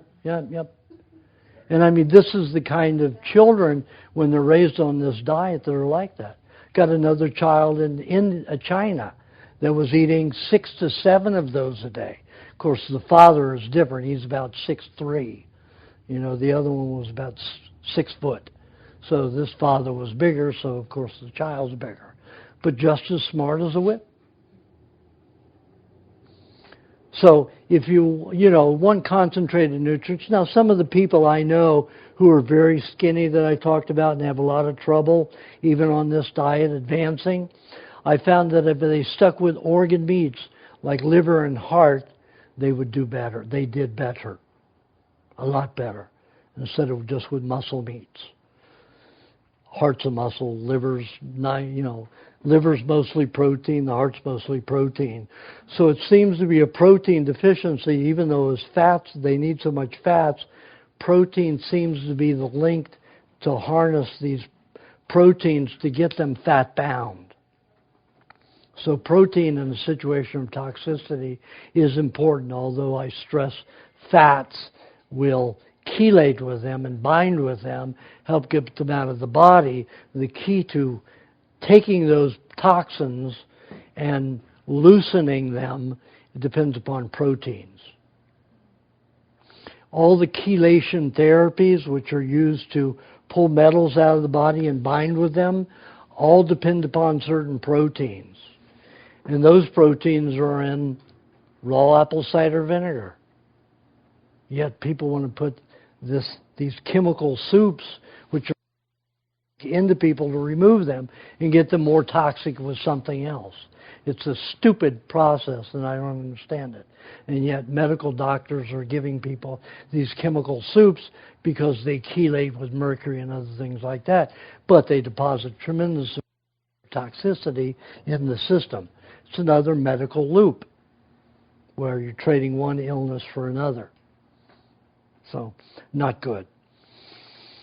Can I ask you another question? So if you had two people that aren't too intelligent and fed the baby liver and milk, and the parents weren't too bright, then the baby would far exceed them, yeah. Okay. Yeah. So there's no genetic link. Hereditary, what you're saying, coming down from the parents. People have a genetic and hereditary link to their parents because they eat the same things. Correct. I understand that. Okay. When you change the diet, the individual will change from that pattern and be different. Can the parents be smart? Pardon? Can the parents develop smartness too? Yeah. I've had many say, well, look at me. I was autistic till I was 22. Then when I started drinking raw milk and raw carrot juice, then my brain transformed to... My father was a genius, but he was raised on raw milk. He invented the first bearing computer when to university as a college student because he didn't want to spend 35 minutes doing this math problem. He was only willing to give 5 minutes to it, so he created a hand digital computer. This was in the late 30s. So as an adult, like if you're in your 50s, can you still... Advance it? Absolutely. All you have to do is get your Kimmer. She's going to be a genius. Yeah, yeah, absolutely. Give her a liver. Give her a milk. Sure. So it's all, you feed bad gasoline to a car, how's it going to run? You can soup up a car, right? You can soup up your brain. Yeah. Same way with good nutrients. You don't eat the fats that I tell you to do, and you don't eat the way I tell you to do. Yes, I do. Plenty of fat. I know, but not the way I tell The way you tell. you. You eat all raw fats, all raw foods, but you don't eat the way I tell you to eat. I do. No, you don't eat the amount and the timing and the combinations that I tell you. Yep. Pardon?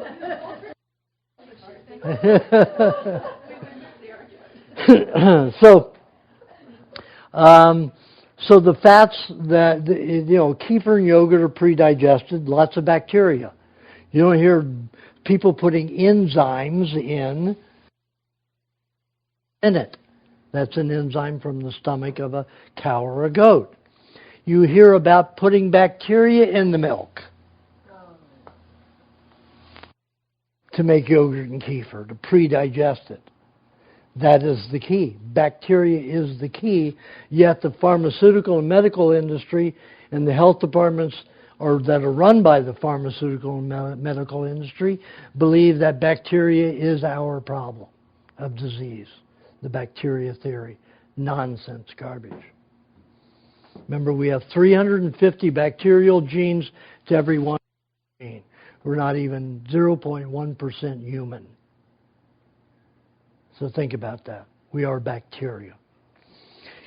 How the body cleans itself, they have 4 ways to clean itself. The quickest are parasites. There are some digestive parasites like trichinosis.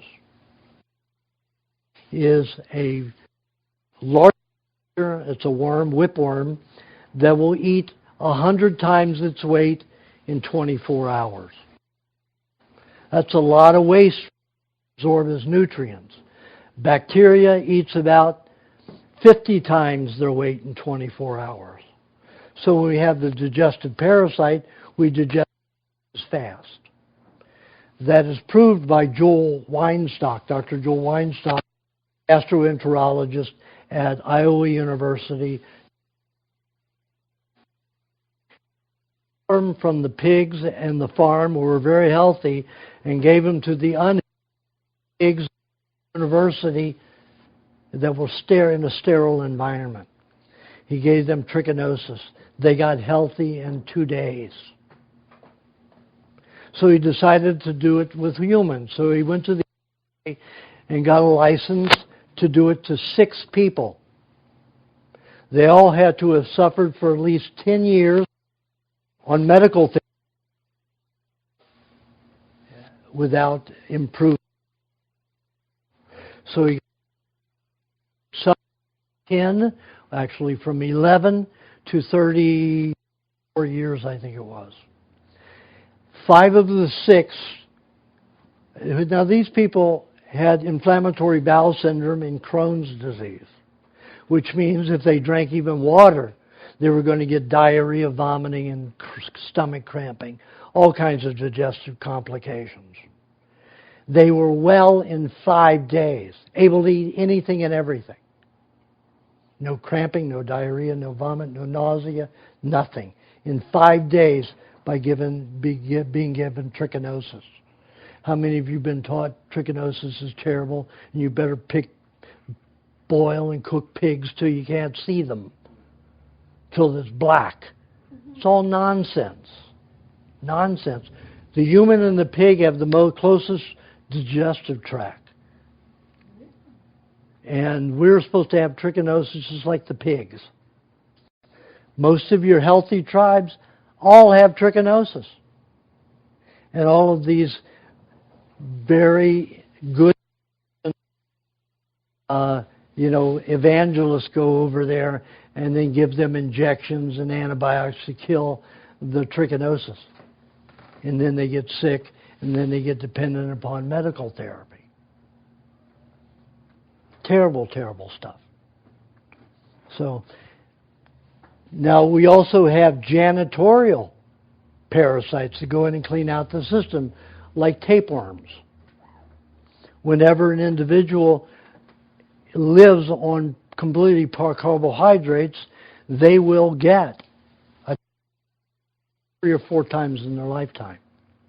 The only people who get it consistently are Africans who are given aid packages of processed cereals and dried milk, dried powdered milk. 2 of the worst foods that create the most diseases on this planet, according to Howell and Pottinger, putting different animals on different foods, on different heavily processed foods. The worst were powdered milk and cereals. So what you have is you have a tapeworm that's in there trying to eat up some of the carbohydrate so it doesn't dissolve the human body.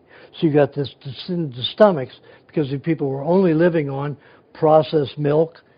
When they make a processed powdered milk, they take out all the fats. So all you've got is milk, sugar, and some protein.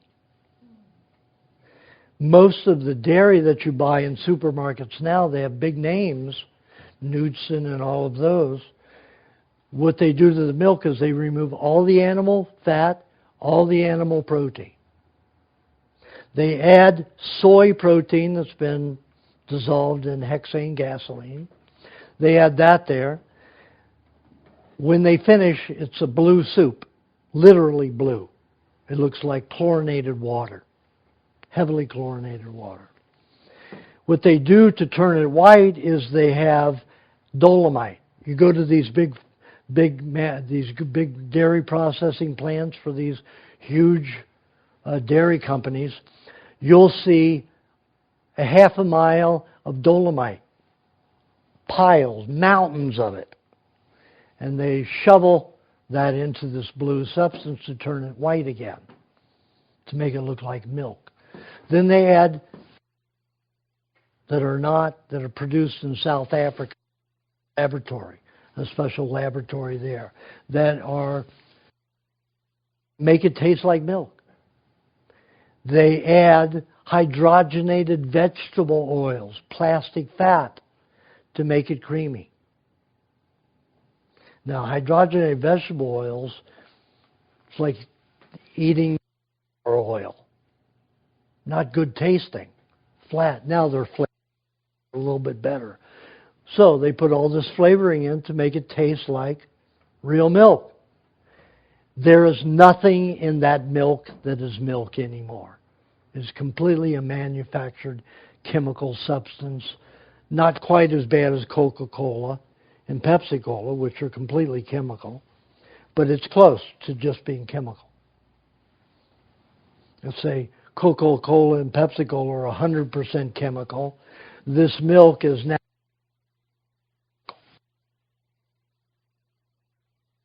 has in it the dairy that it was is the whey, and now the cauterized milk sugars.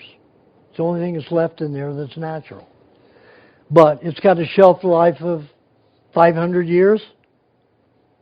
No profit loss. That's how they look at it. They don't care about your health. It's all about the profits. So I found that eating mostly butter is the most important thing because it lubricates everything. Because of the brain and nervous system's need for raw cream, if you drink enough milk, you're going to get enough cream. However, if somebody has a lot of metal in their brain and nervous system, they're going to need a little extra cream every day, more than it's in milk. So that's a good thing to have, a little extra cream. Now the coconut cream that I mentioned earlier, it's pretty easily digested, but it doesn't build the body too much. Maybe 10% build. That's better than any other pressed fat, like olive oil or flax oil. They can be got at lower temperatures because there's no way you can build anything out of one of those oils. The coconut cream is also the most easily cleansing without creating a lot of byproduct toxicity.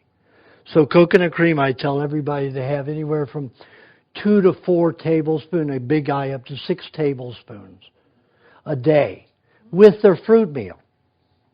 Now, fruit is always cleansing. You cannot build the body with fruit. The Maasai tribe outlawed eating fruit because they're very skinny and very tall. They can't afford to go into any kind of a breakdown of their body. They don't have any fat reserve. 65% of their diet before the 14-year drought, 65% of their diet was raw dairy. 35% was meat, raw meat. At 3 months out of the year, it was blood and milk. Instead of 65% milk, it became about 30% blood and 35% milk. Reason for that was when the calves were sucking the milk, they didn't have enough milk to feed everybody in the tribes. So they would take a long bamboo shoot, cut it into a spear at the end, so it'd have a tunnel. Bamboo was about this big around. And they would take a huge slingshot, and I mean a slingshot where the rubber was about this big, and they'd pull it back like this, and then shoot the bamboo into the bull's jugular vein. And you see that bull go right back to eating. Hurt him for a few seconds. Not even 30 seconds, because it would go right back to eating. And they would cork it, and then they would take a bladder, like this, and they'd fill it half with milk and then half with blood. And they would bleed that cow for about 48 hours, and then they would pick a bull, and then they'd pick another bull and do that with.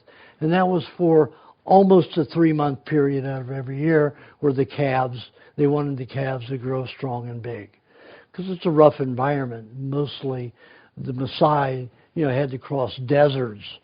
They would have to herd their cattle, and that was their wealth, cattle, milk, food. They would herd their cattle over 2,000 miles every year because there were areas where it would become desert, no water, and no plant life.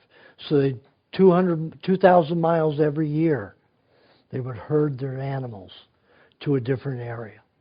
So they had 2 places, 2 civilizations, one at each end. And the whole civilization would move with the cows, move back with the cows. Now they've had a 14 years drought. They're living on aid packages, that are cereals and dried milk. Now they're getting disease. Terrible process. So dairy is the most important, butter is the most important to eat to really lubricate and strengthen the body. You get more nutrients with that. Fruits, like I say, they will always cleanse the body. I use them in my remedy section of We Want to Live. Almost every food in there is either juice or a fruit to help cleanse the body combined with some fat. Whether it's lemon, lime, tomato, which is a fruit, just not a sweet fruit, it's a bland fruit. Pineapple for digestion and breaking down the lymphatic system. You look in there and the symptoms in there, you'll find a fruit, almost always a fruit that helps the body. I recommend that you always eat it with fat, always with coconut cream to help cleanse the body quicker. So let's say you're an average sized person, like I'd eat a cup of fruit a day. 3 to 4 tablespoons of coconut cream, 2 to 3 tablespoons of dairy cream. If I wanted to pull out some extra heavy metals, I'd have a 1/2 to 1 whole teaspoon of raw apple cider vinegar in it. If I felt I had some kind of toxin that was going to cause some kind of contamination or loss of white blood cells, I'd add a tablespoon of lime juice. And if I add a tablespoon of lime juice, I will always add an egg. And if I have vinegar or both, I will always put an egg in it, blend. And day.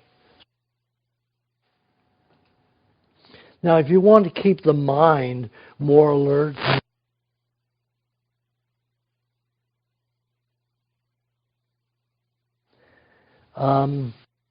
let me introduce something else.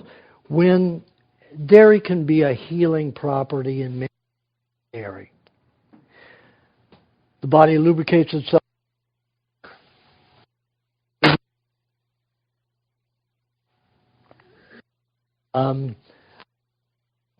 Fats like the fats in cheese, not anything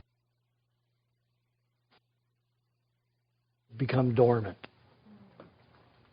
So anybody who says that, oh, dried fruit, dried dairy, or that is easily digestible, don't know what they're talking about. They've never studied it.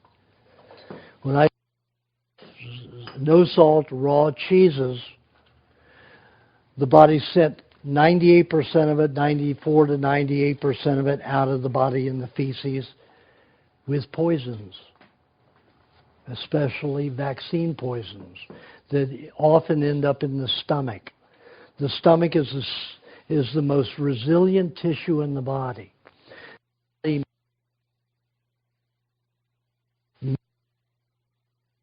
Hydrochloric acid, all bone, yet it doesn't dissolve its own tissue. It's the most resilient tissue in the body. Next is cartilage. So the body takes vaccine toxicity and stores it in the stomach lining. The problem with that is that it's going to dump a little bit into your food every time you eat. So you're going to be recycling. You're going to poison your digestive services to the body gradually.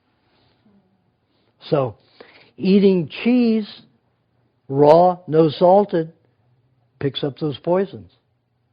And you don't digest it unless you eat honey with it or you eat salted cheese or pasteurized cheese. Then you will digest it and reabsorb it.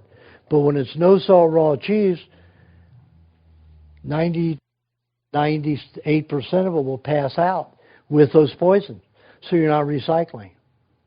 So what you can do with cheese is you can eat cheese 10 minutes before you eat anything. Absorb it. Then when you put your food in, you have 35 minutes to finish your meal before poison will start dumping in your stomach again. So if you haven't eaten your meat, and let's say you've taken 10 minutes and waited, the body stops dumping, all that will absorb into the cheese. Then you've got 25 minutes to eat. So it's 35 minutes from the time you've started the cheese. So you have 25 minutes to actually eat the meal, whatever it is. If you haven't finished it, then you eat a piece of cheese. Wait 10 minutes again, and then finish your meal. And I don't mind people stretching the meals, because that's a good thing. Putting food in slowly means that the body doesn't have to work as hard. When it clumps it up, the body has to start sifting and sorting. It's a lot more complex. Digestion and energy for digestion becomes a lot greater. So I suggest you also, like I said before, if you pate your meat, it's already almost liquid. Be very easy to digest. So the first thing in the morning, you're going to have tons of chemicals that have dumped from your stomach lining and your intestinal lining into those passages. So eat some cheese. Eat maybe a tablespoon to 2 tablespoons because you have a lot in there from the whole night. Absorb it. It'll go through and just start collecting it all the way through. Then after that, stick with small amounts of cheese, anywhere from every 15 minutes to every 45 minutes. I have construction workers that eat a little sugar cube sized amount, which is a half a teaspoon, every 15 minutes. On their tool belt, they have an extra pouch for their 2-cup jar of cheese. And they've got an alarm that goes off on their watch every 15 minutes. So they'll pop it, go right back to their work. Whether they're welding, of course, they have a mask on. They'll flip it up and eat their cheese and put it down and go back to work. And anybody that's dealing metals, should be wearing a mask, or they're drilling it or welding, because there are a lot of poisons in inhaling those metal fumes, soldering fumes, welding fumes. So, so if you eat, a little piece of cheese when you're not eating something else, every 15 to 20 minutes, every 15 to 45 minutes. You will go through and keep collecting all that stuff all throughout the day. You have a train going through collecting your poisons. So start off the day with 1-2 tablespoons of cheese. Absorb those poisons. If you are very, sportive, as the French say, then eat a little bit of butter with that cheese. And so you're having 2 tablespoons of butter, 2 tablespoons of cheese, have a teaspoon of butter. Having a teaspoon, have a half a teaspoon of butter with it. You listen, I'm answering this as I go. Okay, so you eat your cheese and butter if you're going to dry out too much from eating cheese. If you're into sports and athletics, or you exercise a lot, eat a little butter with it. Then wait 10 minutes. What did I say was the easiest food to digest? Eggs, exactly. Suck an egg or drink an egg. Drink and eat the white first. If you mix it with your saliva, you'll take that mucousy, boogery taste, thickness stuff, and you'll reduce it in your mouth with the saliva. You'll see it just within 20 seconds just become liquid from your own saliva. That's the bacteria infiltrating it. That's what we want. So you drink the white first, you suck the white first, then the yolk after that. Most of the protein's in the white. So that goes through and quickly digests and strengthens the liver. Then the liver makes the bile to digest the yolk, which is all the fat. Now the egg yolk is the only food in the world that has every nutrient there is on this planet. Only. However, the proteins that are in it are not mature enough to help you speed up the dividing of cells to become more alive and even stronger and healthier. It takes raw meats to do that. But all of the fats and all of the vitamins, you've got all the B complex, all the A complex, all the vitamin complexes. You've got lecithin that helps keep fat emulsified in the blood and in the lymphatic system, in the neurological, in the fluids. You've got D's, all the D complex. You've got the E complex. You have everything that you need.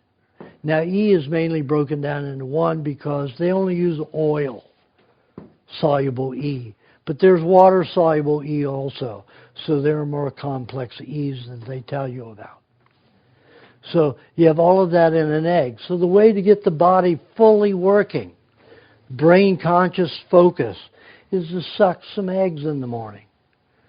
Suck an egg, wait 10 minutes, suck an egg, and wait 5-7 minutes and suck another egg.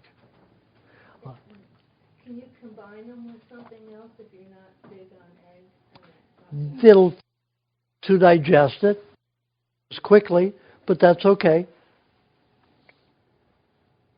If you do the eggs by themselves, they digest very quickly and your body is stable and able to do what you want it to do. If you have, let's say, a feeling of blah in the morning and let's say you feel like you need some coffee or a stimulant, have a vegetable juice. Vegetable juices are concentrated in vitamins, enzymes, and minerals. We can't break down the cellulose. We only etch them by 2%. So In the vegetable juice, we can get all these vitamins, all these enzymes, and all these minerals, which is just what we need. That's where we get our supplements, in vegetable juice. So, have a vegetable juice. If you're a very thin person, or you have anxiety, high sportive individual, then put an egg in your vegetable juice with a little cream. If you're underweight, even if you're an exerciser, put some cream in your vegetable juice to slow it down. Because most of it will run to the kidney, and if it goes to the kidney, it's going to go leave the body, and you're not going to get a benefit of all that nutrients, all those nutrients. So, if you're not feeling that way, if you're not feeling slow in digestion, slow of body, don't have a juice. Go right to a meat meal. But what you do is you have cheese, egg, possibly egg. I've got 6, which I have 5 to 6 eggs in the morning. I have them 5 minutes apart because they're big guys. They digest faster, eat a lot more. And then they'll wait about 10 minutes, and then they'll have maybe a teaspoon of cheese. You could have a half a teaspoon of cheese, or just a cube of cheese. I call a cube of cheese the size of a sugar cube, which is a half a teaspoon. So have a cube of cheese. 10 minutes after that, have your vegetable juice. 20 minutes after you finish that, you have another cube of cheese. 20 minutes after that, another cube of cheese. 10 minutes after that, your meat meal. With your meat, I always suggest butter. If you have cream, you're not going to digest your meat very well. You're going to be passing it through marbleized. It's going to look pearlized when it passes through. Cream is too difficult to digest unless you're eating sour cream or cream cheese with a little honey in it.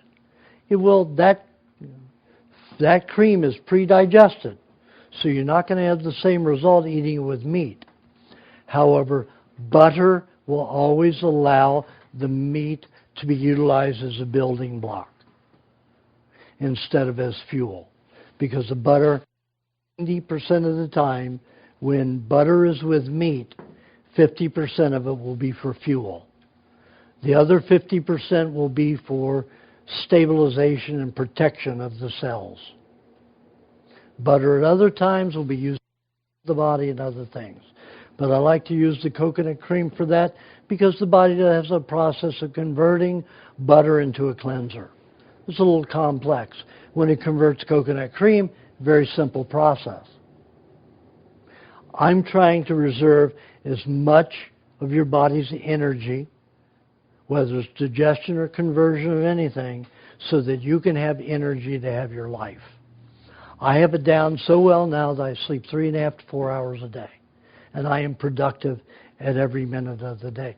Once in a while, I'll have worked so hard or read so much and my eyes are almost sore that I'll take a 10-minute nap. I'll just nap at my desk. 10 minutes later, I'm as fresh as can be. Cat nap. So that's how efficient I have made my diet. It's wonderful. I love it. I'm, on my 66th year, closing my 66th year. So it works. And I was supposed to die at 21, multiple cancers. So after you have your meat with butter, if you're, let's say, meat-wise, if you're my size, you should be eating a pound a day, 2 meat meals, half a pound at each meat meal. I have 1 stuffed cup, and when I mince my meat, it isn't as, when you have ground meat, it expands more, there's more air in it. When you pate it, it shrinks. So when I put a stuffed 9 ounce, in an 8-ounce jar, you have 9 ounces that fit into it. I stuff it to the top unless I'm going on an airplane with it. Then I'll only put 8 fluid ounces in because the pressure and the warmth in the plane will cause it to rise and it'll come out all over in my bag. So I don't fill it full. When I'm at home, though, and I'm not on a plane or wherever I am at a hotel, I fill a full 9-ounce, jar, which is called an 8-ounce jar, to the top. And that's about a half a pound. So I eat 2 of those a day. I eat 2 to 3 tablespoons with my meat meal. More like 3 tablespoons, because I'm going through a pound. Now, I eat most of my butter with, before I used to eat, I used to have moisturizing lubrication formulas. And I used more butter outside of my meat meal, but always had 1 to 1.5 tablespoons with my meat. Now I eat 1 to 3 tablespoons with every meat meal. So that's 6 tablespoons a day. Not quite a whole stick of butter. But I also may take a few hits of butter, throughout the day, big spoonfuls. Maybe with or without honey. I recommend that most people have a little bit of honey with their butter if they're having it away from other foods. So about 25 minutes after you finish your meat meal, I suggest that you have a little piece of cheese again. Absorb the poisons. 10 minutes after that, you need your mineral supplement. Now, everybody's going to be terribly deficient in minerals because they've been eating cooked foods. Remember, cooking foods over-acidifies. We're supposed to be acidic, but not overly acidic. And when you cook foods, you produce overly acidic environments because all of the alkalinizing minerals have been cauterized and destroyed. They will no longer balance the alkaline, the acid environment. They're still there, but they're in cauterized form. And, health departments and the FDA and USDA see they're present, but they're not utilized. So what value is it if they're there and not utilized? They don't have that value. Of course, the USDA and the FDA supporting industry, period. That is their choice. And that's how it is, period. So you need a mineral supplement. Remember I said raw no-salt cheese is undigestible unless you eat it with fruit or honey. If you eat it with fruit, you're going to have some of that return into detoxification, minerals. When you have honey with your cheese to digest it, it's all good for acid-alkaline balance and to rebuild your system, your bones and everything. So I have about 2 tablespoons of cheese with 1.5 to 2 teaspoons of honey. Very small amount of honey with that cheese. They have to go in the mouth and down together. So you can mash them together or make a cheesecake fill and eat cheesecake fill that way. Or you just mix them in your mouth together or mash them together and eat it that way. If I have somebody who has osteoporosis, I've been able to help those people their bodies reverse that in a mere 18 months by having them eat cheese and honey together a day after each meat meal and then in the middle of the night. They have honey and cheese together. Can you imagine going from, let's say, 23% bone loss to about a 15% bone loss in 18 months? Unheard of. Medical profession can't do it. Their drugs that are supposed to prevent osteoporosis have been proved to not even work even 1%. So again, it's all false information. You got Sally Fallon out there selling this crap, and it doesn't even work. Actually proved to have no more efficacy than 1%. And that's not even really provable. Pardon? Sally Fields. Sally Fallon. Sally Fields, I'm sorry. Sally Fields. Thank you for correcting that. Thank you so much for correcting that. Yes, it would be. Terrible rumor. No, Sally Fallon drinks a lot of milk and takes care of all that. Especially since she was not worrying about being fat. Now she's fat and happier. So that's a good thing. She's drinking a lot more cream and not worrying about being fat anymore. Which is a good thing. So after I have the cheese and honey, I suggest that every 15 to 45 minutes, you have a little piece of cheese. If it's every 20 minutes, you have 20 minutes of cheese, that's 3 times an hour. You have just a little cube of cheese. If you're a bigger guy, I'd say a whole teaspoon, 2 cubes. And you have that every 20 minutes. And you sip milk and or sport formula in between. If you want my sport formula, go to wewanttolive.com, and it's there on the website somewhere. It's not my website. I contracted with this man to publish my information. It isn't on a book. That's my newsletter and other things. He's got a lot of testimonials on there, thousands of testimonials from people on my diet that have gone to the website to tell their experiences. I probably get around 600 a year of testimonials, good testimonials. I've maybe had 10 bad testimonials in 35 years. People who don't know how to do the diet and blame the diet for their problems because they're already sick. And some people who just don't know how to get through their detoxifications and haven't come for help and are blaming the diet for not getting better. That's just because they don't know how to do it. So you can find the sport formula there. It's not a sport drink.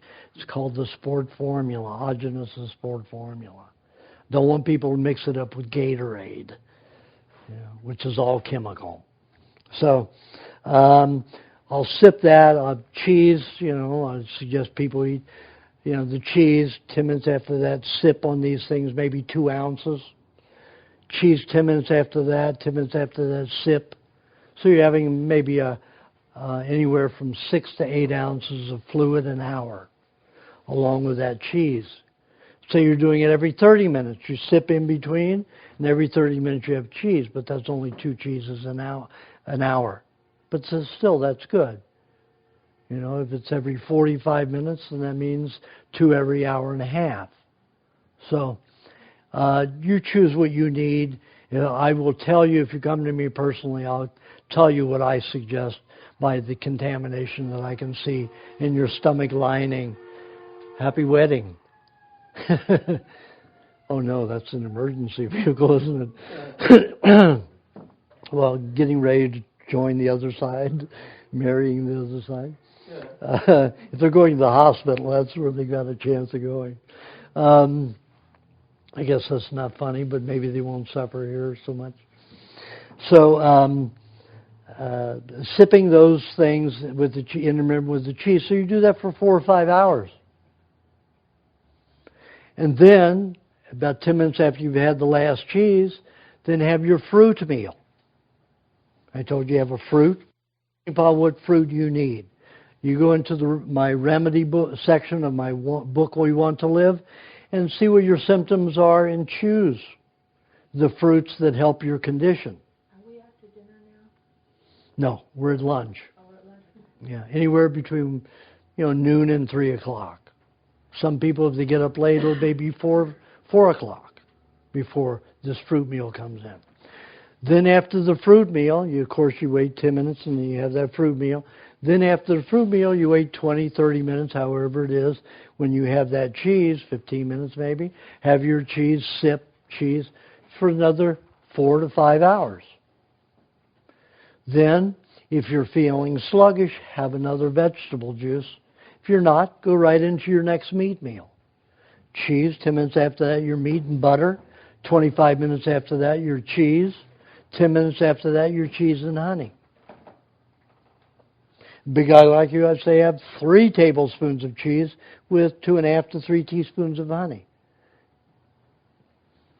If you have bone loss or a break and you're trying to mend a bone, in the middle of the night you have that cheese and honey again. So after your meat meal, after your cheese and honey and the meat meal, then in the evening you have cheese and you sip those things again. You could have some people who have allergies, I tell them to make a quart of milkshake. Instead of drinking milk, they'll drink milkshake in their sport formula in between the cheeses. Now, that will take care of your nutrient needs and keep your energy level as high as you can. But remember I talked about the plastic fats that everybody's eating, the trans fatty acids? Those block the system from almost 2/3 of the energy that you could produce.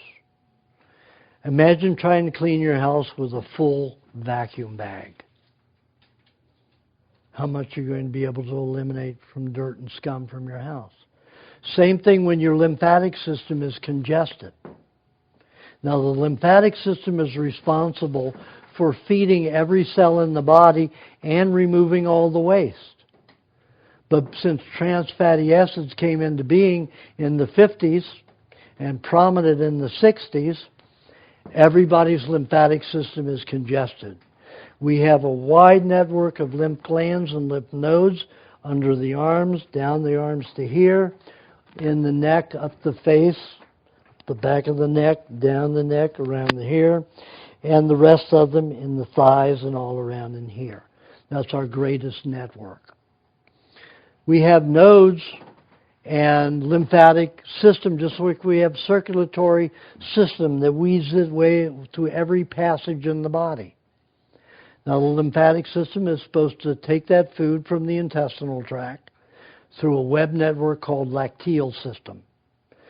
Any food in the intestine that's broken down properly with bacteria will all be milk-colored. I don't care if it's blueberries or blackberries. When the bacteria has finished digesting it, it is milk. It is the same color as milk. And when it's absorbed, they call it the lacteal system, that web network that's attached to the intestine, because everything looks like milk. And it is rich and thick.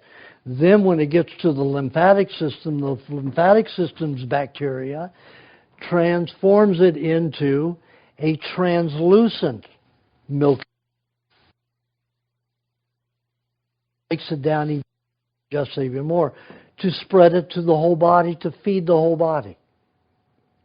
The lymphatic system has become so congested with plastic fats that the body can no longer feed itself. It has a hard time cleaning the body of waste.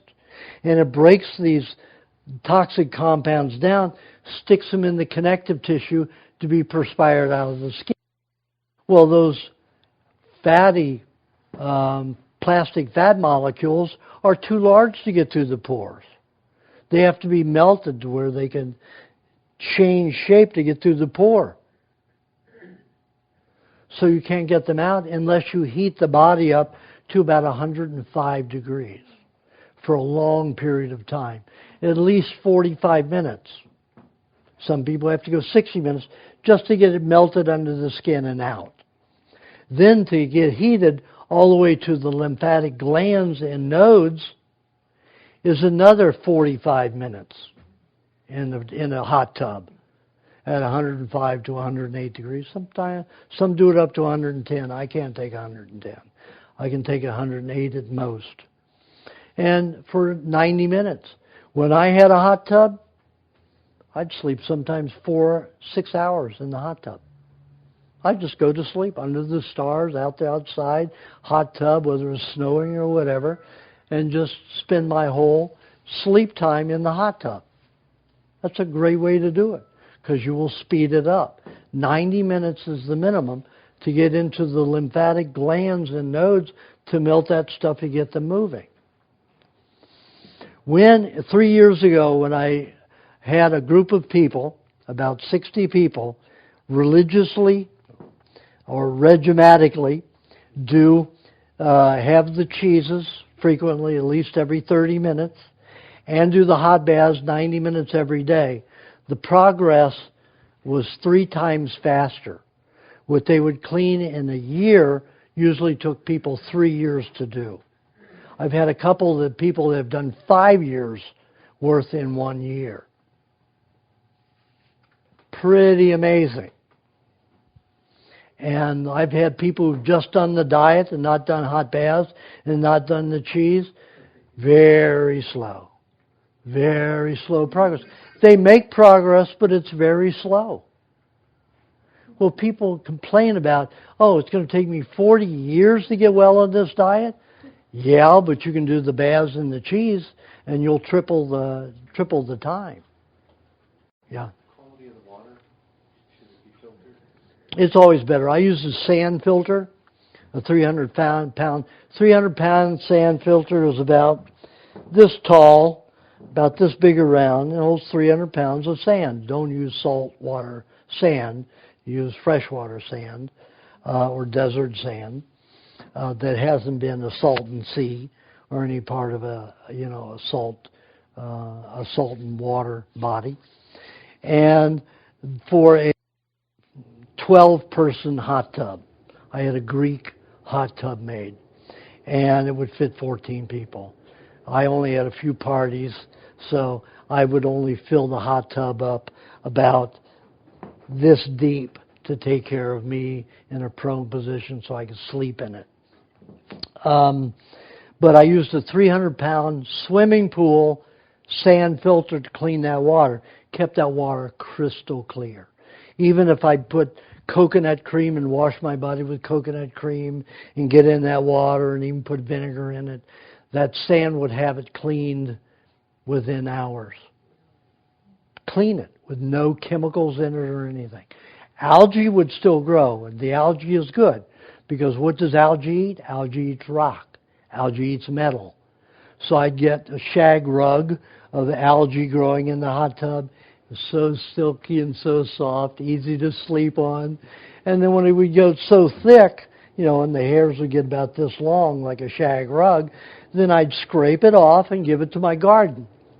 My plants doubled in size when I started doing that. So I'm ecologically conscious. So a sand filter is the best thing you can do.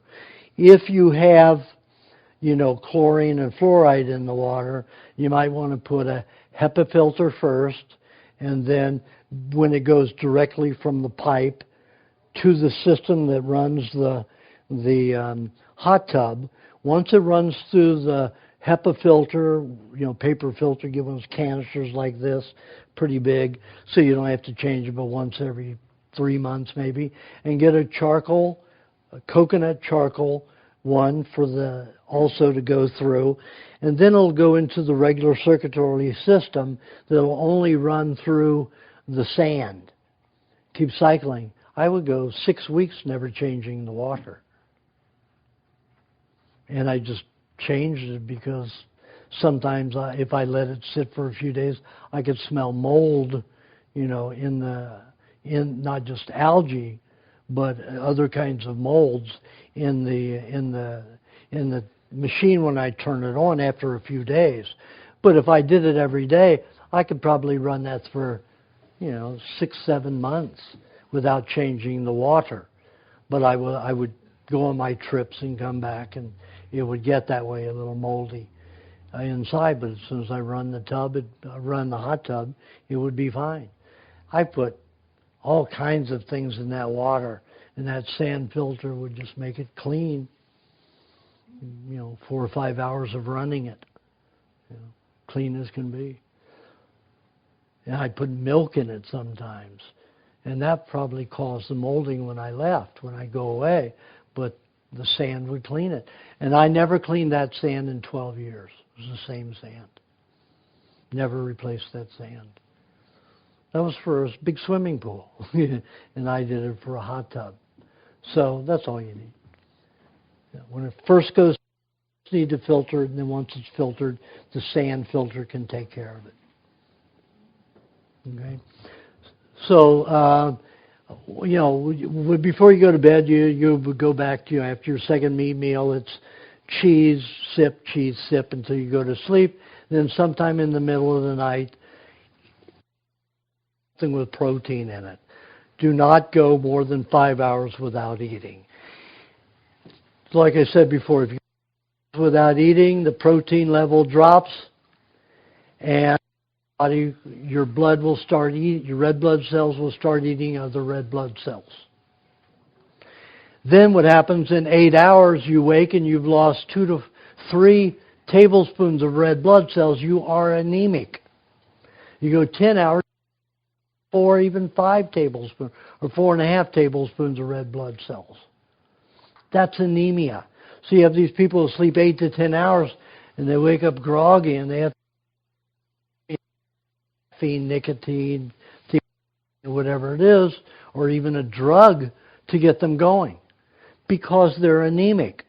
If you wake and eat, then go back to sleep, you won't have that kind of effect.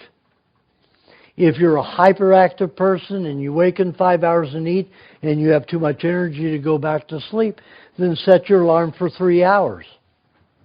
Waken, eat, sleep your 5 hours. Easy. And it will make a huge difference in your energy level. Huge difference.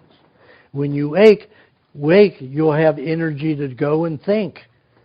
When you said you have 2 meat meals, what do you do for the other, meat meals, what do you do for your other protein meals?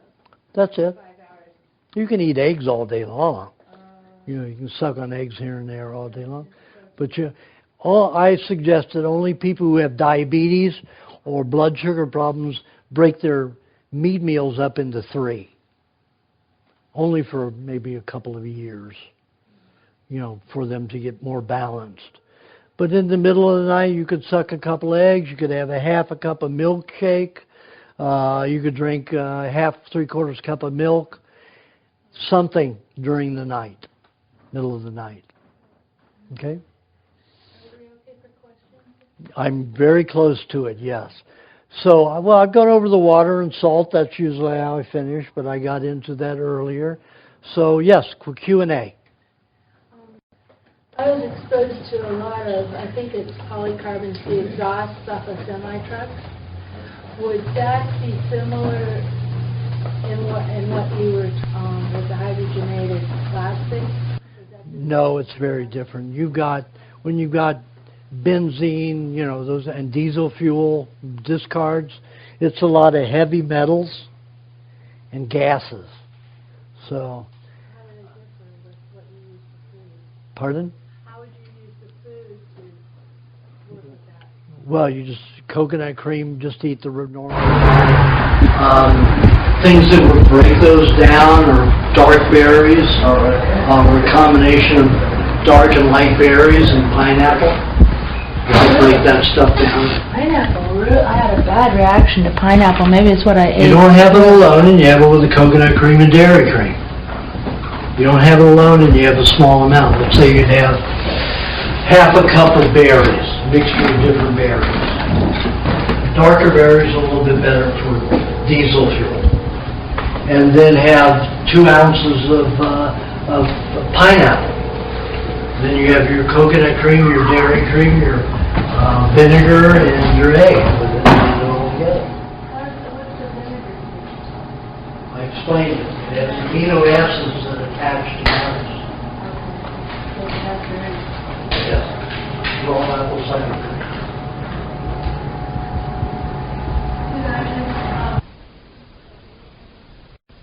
Yeah, I mentioned it. Okay. I mentioned it's a way to get the eggs and butter outside. Also, And the moisturizing lubrication formula is a very easy way to digest your butter.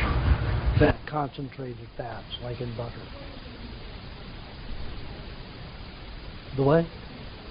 Oh, penicillin formula I don't have in the book. I came up with that later, after the book.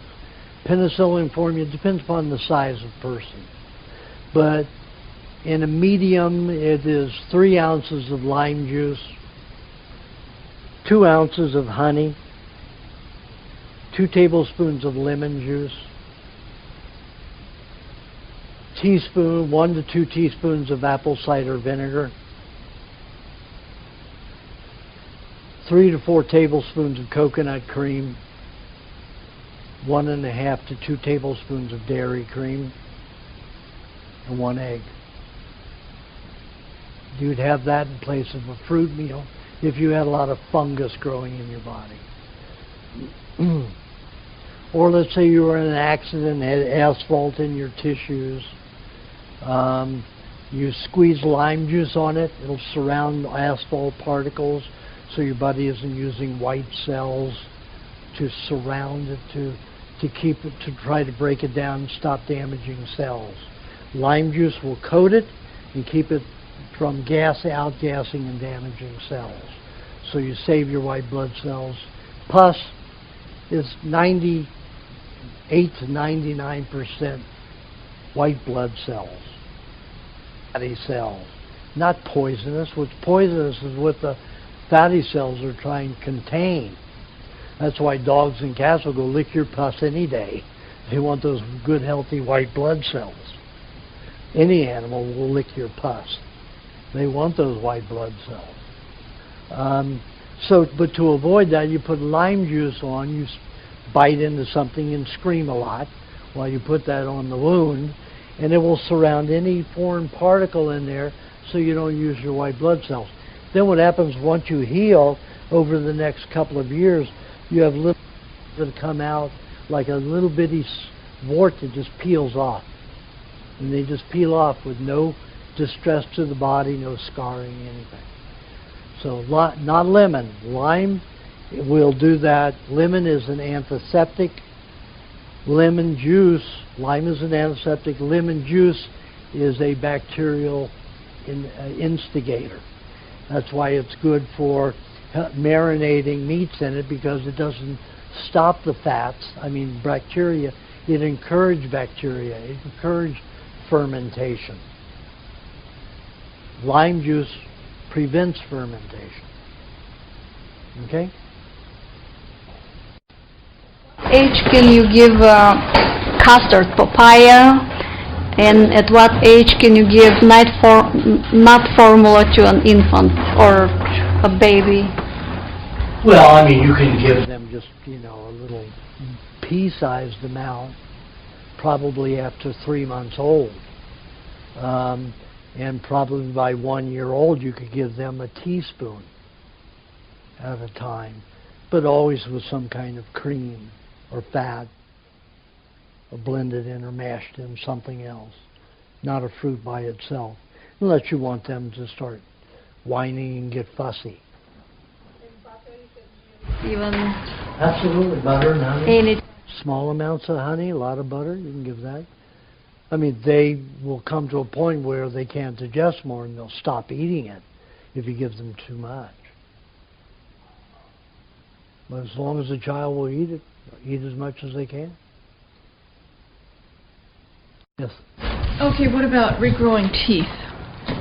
Well, What did you do? it took me 31 years to get to that point. But it probably was a little bit earlier than that, because I had facials on my teeth from all kinds of cavities from the chemo and radiation therapy. In fact,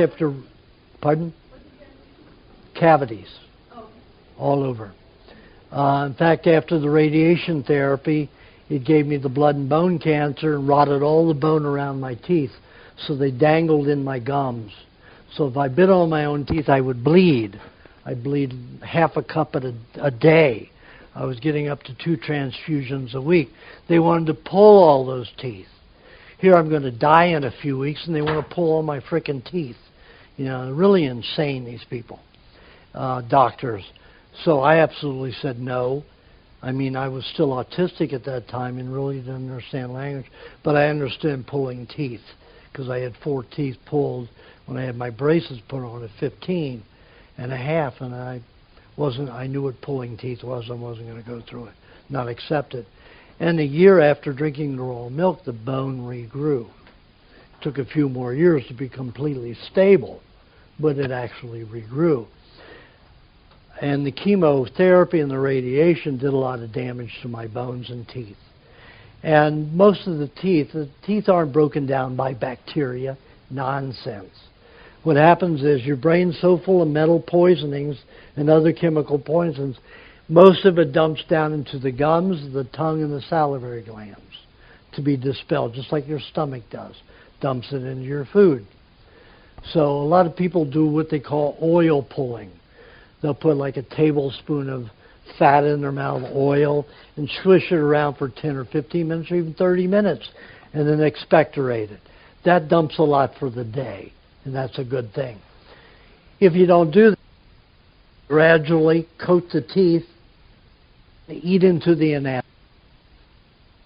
Builds plaque. That's your body using the calcium phosphate using potassium to bind with on the try to prevent them from eating into the dentine. So you have to do that. And I suggest it's with coke. It's like a jeweler's rouge. You're likely to sandpaper your dentine eventually. But if you put the fat in it, creamy fat, and brush your teeth with that, then you're going to be removing the plaque and keeping the teeth clean without losing dentine.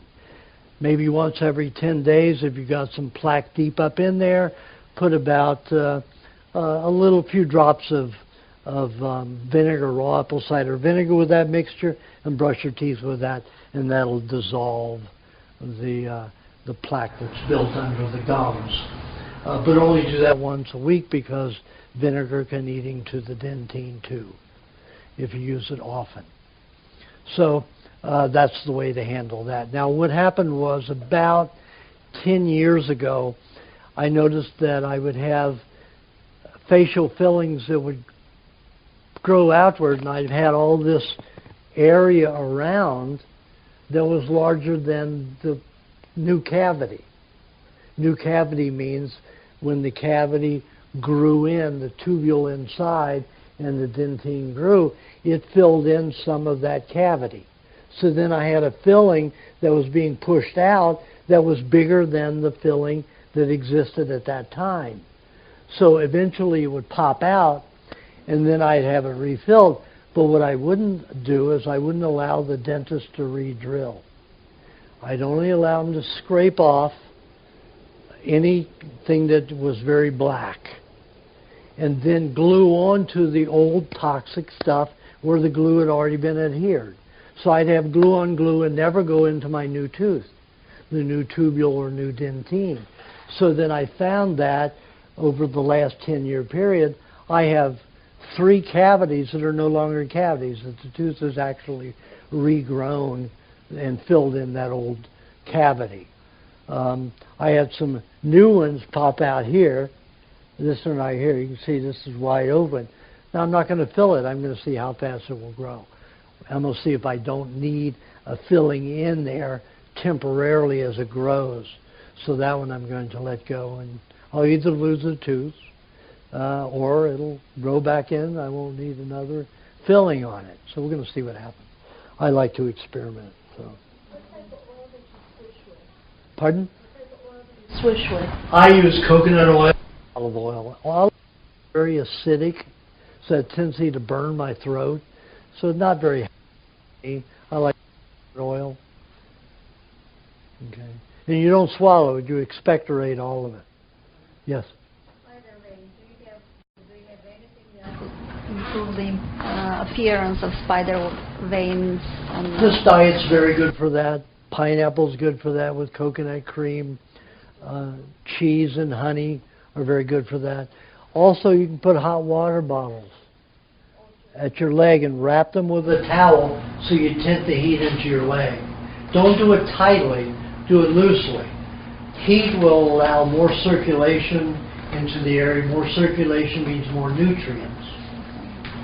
You get varicose veins and spider veins because your capillaries and veins are thickening with toxins, usually metals. Could be toxic insulin or toxic adrenaline that causes those veins to thicken. Or too much water can cause them to thicken with too much water. And they saturate, get edemic. So. Years ago, I thought I read that apple cider vinegar rubbed in or something would help that too. That will, because it'll help chelate with heavy metals that make up the arteries and capillaries. Yeah. But it can cause a lot of irritation, cause the cells to get very dry. So you have to be careful about how much you apply it. Because you can damage the skin while you help the veins and arteries and capillaries. It seems like most of the people here are doing the questions, these 3, yes. Does environmental toxins can give a woman a vaginal infection? And even she has a vaginal infection could be caused by environmental toxins. Absolutely. They can cause disease anywhere. If your body decides to throw that waste off because you're not taking it out through the skin and perspiration, you're not dumping it in your lungs or sinuses with mucus, you throw it off in the mucus of your vaginal area. If a woman, let's say, doesn't want to wear panties for a day, wants to air out down there, and could she still get a vaginal infection because of the air? No. With that, only the toxins in the Toxins body. that go through and dump through that canal. Oxygen, bacteria cause and yeast infection. A closed-in environment, like it's not necessarily outside; it could be indoors. I mean, let's say you've got formaldehyde in your, vent system, like you do in movie theaters and malls. You hang out in the mall and you're going to get toxic. That'll cause, but that's still environmental, but it's not going to be necessarily directly. Chloroform and formaldehyde don't necessarily leap up your dress. But you're inhaling it, getting through your eyes, your skin, everything. I have still scars from the top. Will they be permanent? No, you can put, if you have scars anywhere in your body, you can take a little slice of pineapple and rub the juice on those once a day. If you start getting a rash, that's the time to stop, put butter on it and let it ease.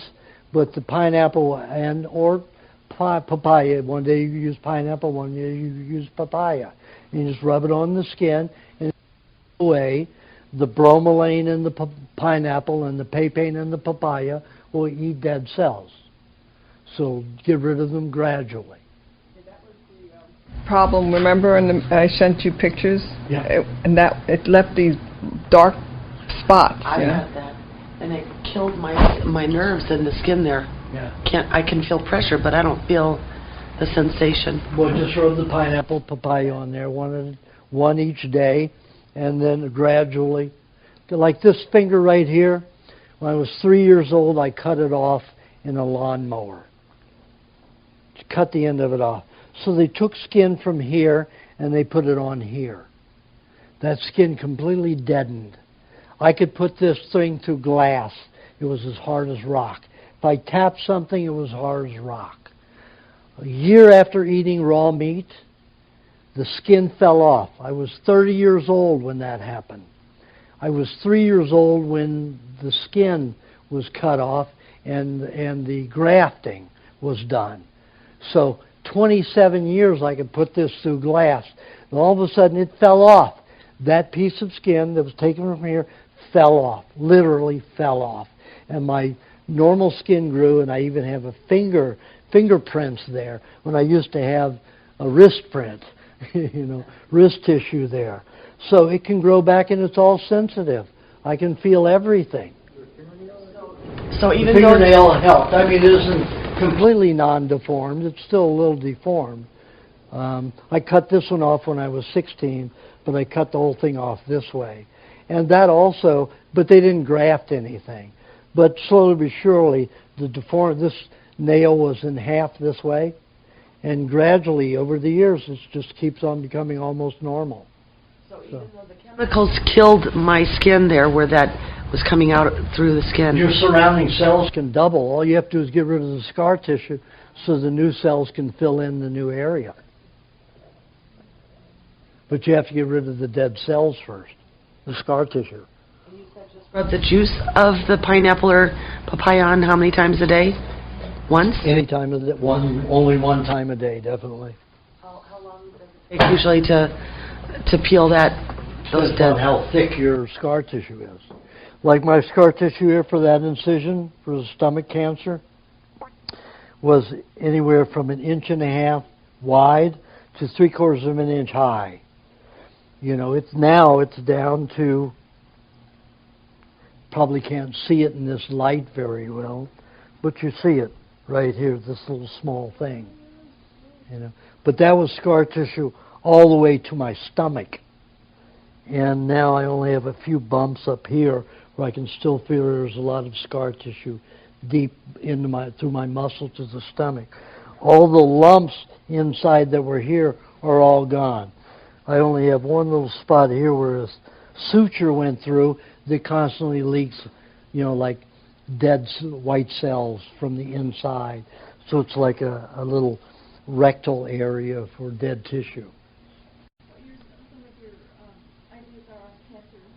Now, I know you used to say that you felt that you liked malignant cancer better than benign. Correct. It was easier to fix. Well, and I just wondered, not everybody has been able to beat cancer on this diet, but I just wondered what your comments would be at this point. Well, in the last 3 years since I've been doing the cheese and the high, I've only lost 3 patients in the 3 patients for each year to cancer. Yeah, 9 people out of 500. That's getting even better because it used to be 95%, 95%. Even lung patients now are doing better on my diet. So it's doing very well. And, why you like malignant cancer better? I've forgotten the reasons. Okay. Cancer is nothing other than the body's inability from the lymphatic system to dissolve dead cells. So your body collects them. Now, if you don't have the proper cholesterols to dissolve dead cells, that cholesterol goes to the lymphatic system. The lymphatic system takes those dead cells and dissolves them. Normally, bacteria will eat the dead cells, and the waste of them, most of it can be recycled. So you can keep recycling your cells. If we had time, we wouldn't have to eat as much meat nor dairy. Food, probably half the food, because we're selling good tissue that's just being, recycled. Waste products and toxins would be a small percentage, maybe 19 to 23 would be complete waste. So the body has parasites to do that, it has bacteria, and it has to do that, janitorial one. Bacteria that will digest food, which are we have bacteria that will help. We have bacteria responsible for metabolism. You can't smile yourself with bacteria. 95% of smiling is bacteria. Muscle use, fat use, breaking down of the fat in the intestines, all the processes. And we have fungus, which also can do that, can build and break down. Or on old toxic tissue that parasites and bacteria cannot, that are too toxic. Fungus can handle more toxicity. However, the toxicity from fungus is much more radical. It costs fat to get that through the skin without irritation and drying.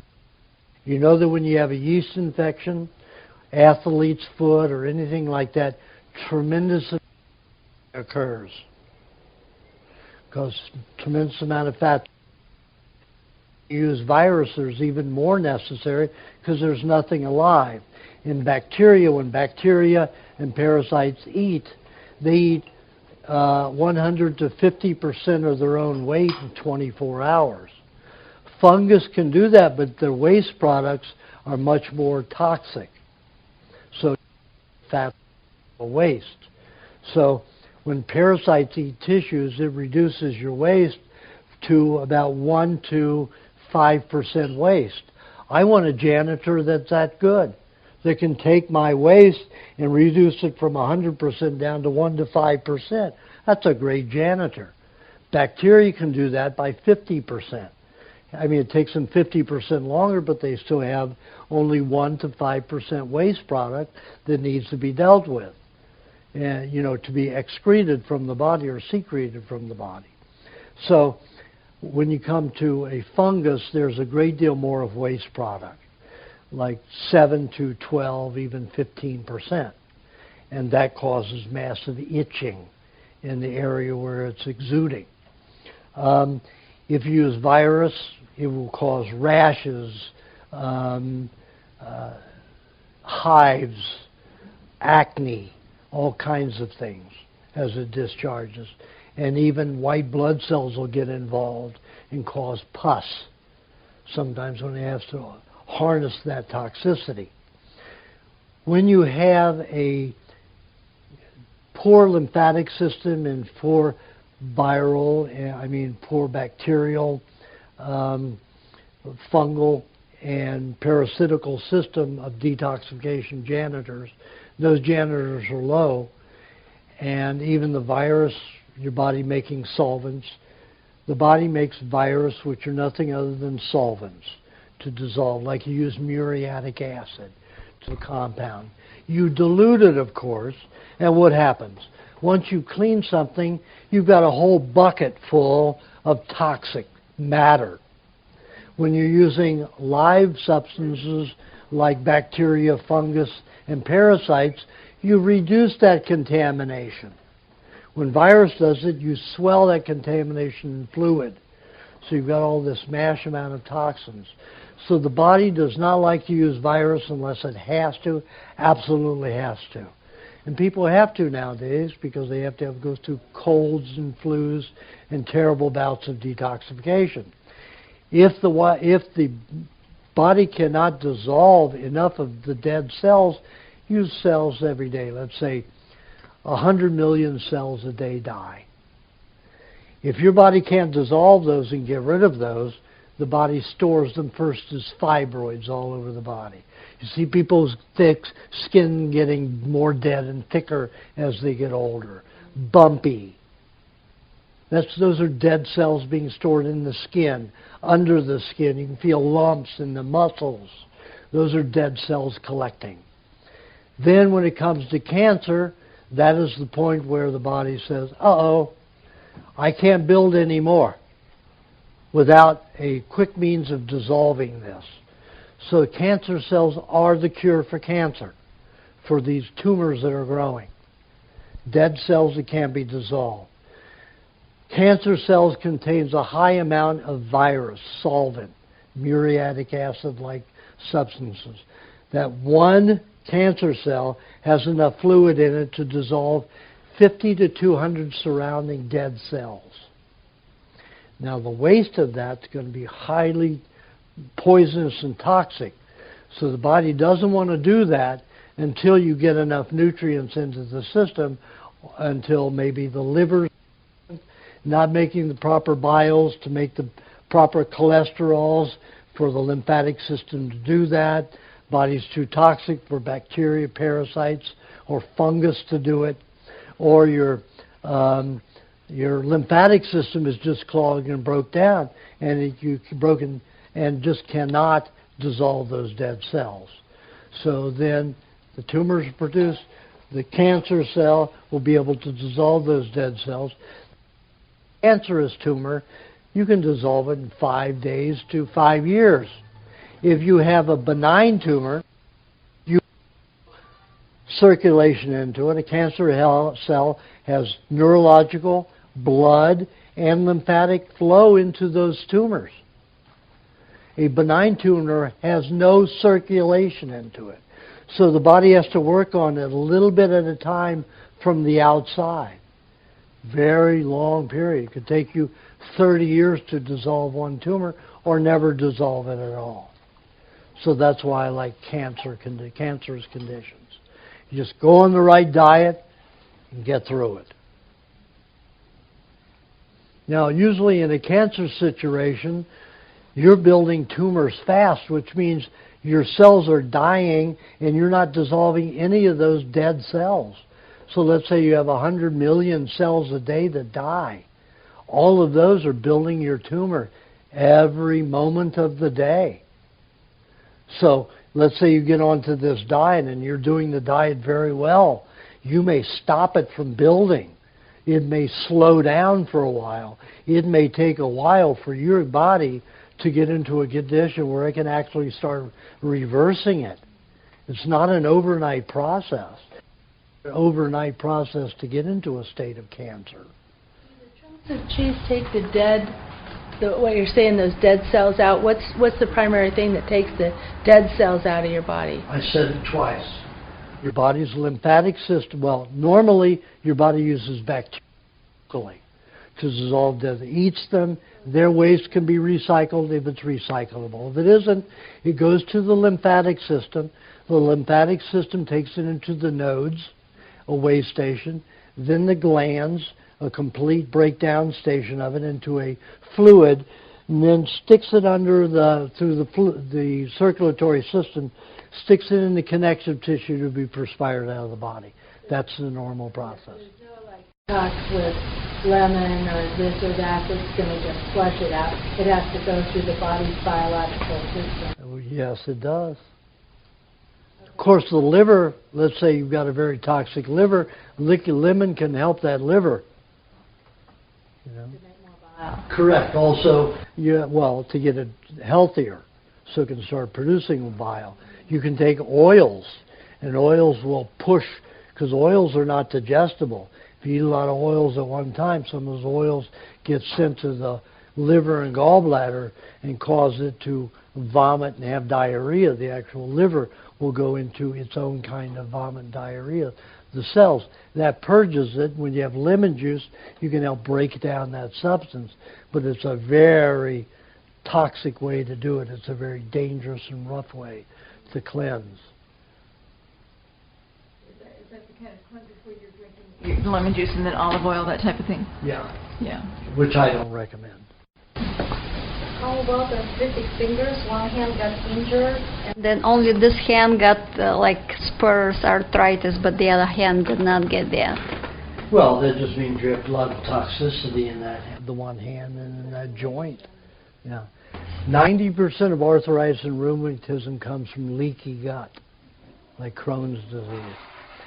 Let's say you don't produce a lot of mucus, and your own digestive acids eat through the thin mucus that you have. Now, mucus, if you look at it under a microscope, looks like layers of cloth woven.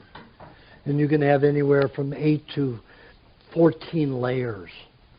Some say up to 16, but I've only seen up to 14. And you've got all this crisscrossing of meshing. It's just woven. It looks like fabric under a microscope. That's what mucus looks like. I mean, when you see it all slimy and stuff like that, you have no idea what it looks like microscopically. And it's slimy threads that go through everywhere. And if it's tight the way it should be, nothing can pass through it. No digestive acids, no digestive bacteria, nothing will pass through it. But it allows, you can take the fluids one way, but they cannot go the other way.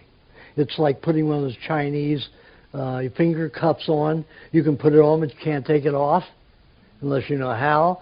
Well, your digestive juices and bacteria that's grown in your intestinal walls can pass this way and too, but cannot go back when the fabric of your mucus is formed properly. If it isn't formed properly, then your digestive acid get in there and whittle away, eat away your digestive tract, your intestines, even your stomach. And when it gets so thin that when you eat foods, you stretch it and rip it, you have lesions in it, and undigested food passes into your gut. That's what this leaky gut is. And the body then has to digest that food in the gut. So where does it send it? To the second most resilient tissue in the body. And what did I say that was? Cartilage. Stomach was first, cartilage was second. So the body will take food particles to the joints and make digestive acids like hydrochloric acid and bile to start digesting it. That's why you see people with darker knees, darker joints, because their body's sending bile to that area to handle it, to break it down. Okay? So you've got that bile. But eating cartilage gradually, 90% of arthritis and rheumatism is from leaky gut. The other 10% is vaccine poisonings and other kinds of metallic poisonings that get into the joints. How about autoimmune disease, like for the thyroid? There is no such thing. You got here late. So there's no such thing as autoimmune disease. That's a fiction of the medical profession. It's an awful fiction. Your body never attacks itself. You have janitorial bacteria. You have janitorial hormones in the form of virus, solvents. You have parasites. Those go in and eat dead tissue. They don't eat live tissue. So if you get rid of the dead tissue, you need those so-called autoimmune things that are eating itself. That's just janitors. That's me going and cleaning out the dead portions of the body. That doesn't mean my body's attacking itself. What attacks the body is industrial chemicals. It kills cells. It breaks the thyroid to where I need something to go in, some parasite, some bacteria, some solvent, some fungus to go in and eat that thyroid that's been damaged with chemicals, industrial chemicals. So they say, oh, the body's stupid, it's attacking itself. It's all crap. Nonsense. I'll just send... Wait a minute, yeah, let's this person back here. Yes. Suggestion for thyroid nodules. Pardon? For thyroid nodules. I'm sorry, I still can't understand your baby. You mean thyroid hormone? Oh, thyroid nodules. That's again dead cells that are collecting. Warts, moles are all dead cells. They're tumors. Tumors of dead cells. I believe that when I went to the hot spring, I got a whole lot more moles you and were things. detoxing all these dead cells. Yeah, after they were the end under of it. the skin, getting Right. ready to form maybe a muscular or glandular tumor. You perspire them out, you got lots of. I just scratch them off when they come around. Sometimes some other layers will get a sore there. I'll put butter and honey on it or meat, depending. Like I went into my phone went off, so I went into the box to open it, and that little latch on the box is like a razor blade. They hadn't filed off from the molding, so it actually cut sideways all the way deep. And I said, oh, it doesn't look too bad. It's like a paper cut. But it kept opening it up because the metals on that piece of, it had that oxidized metal dust on it that got into here.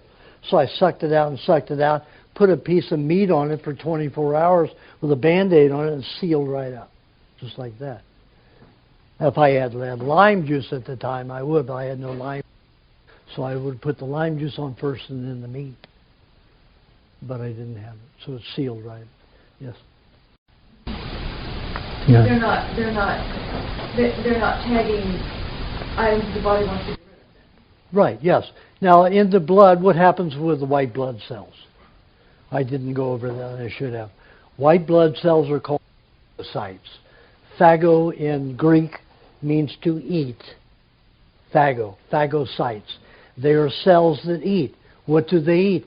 They eat dead red blood cells. Blood cells that die every day, every minute. Those white blood cells eat the dead red blood cells so your blood doesn't get toxic. When they discard their waste, it's all reutilizable. It's nutrients. If it isn't, it just is thrown off into a lymph gland or a lymph node as the blood passes that serum or into the kidneys. Not a good place for it to go, but that's what happens in a toxic body. So you have these phagocytes, which are, let's say, hormone-based and hormone-created. Because we're so toxic, our bodies are creating new creatures all the time to handle this toxicity.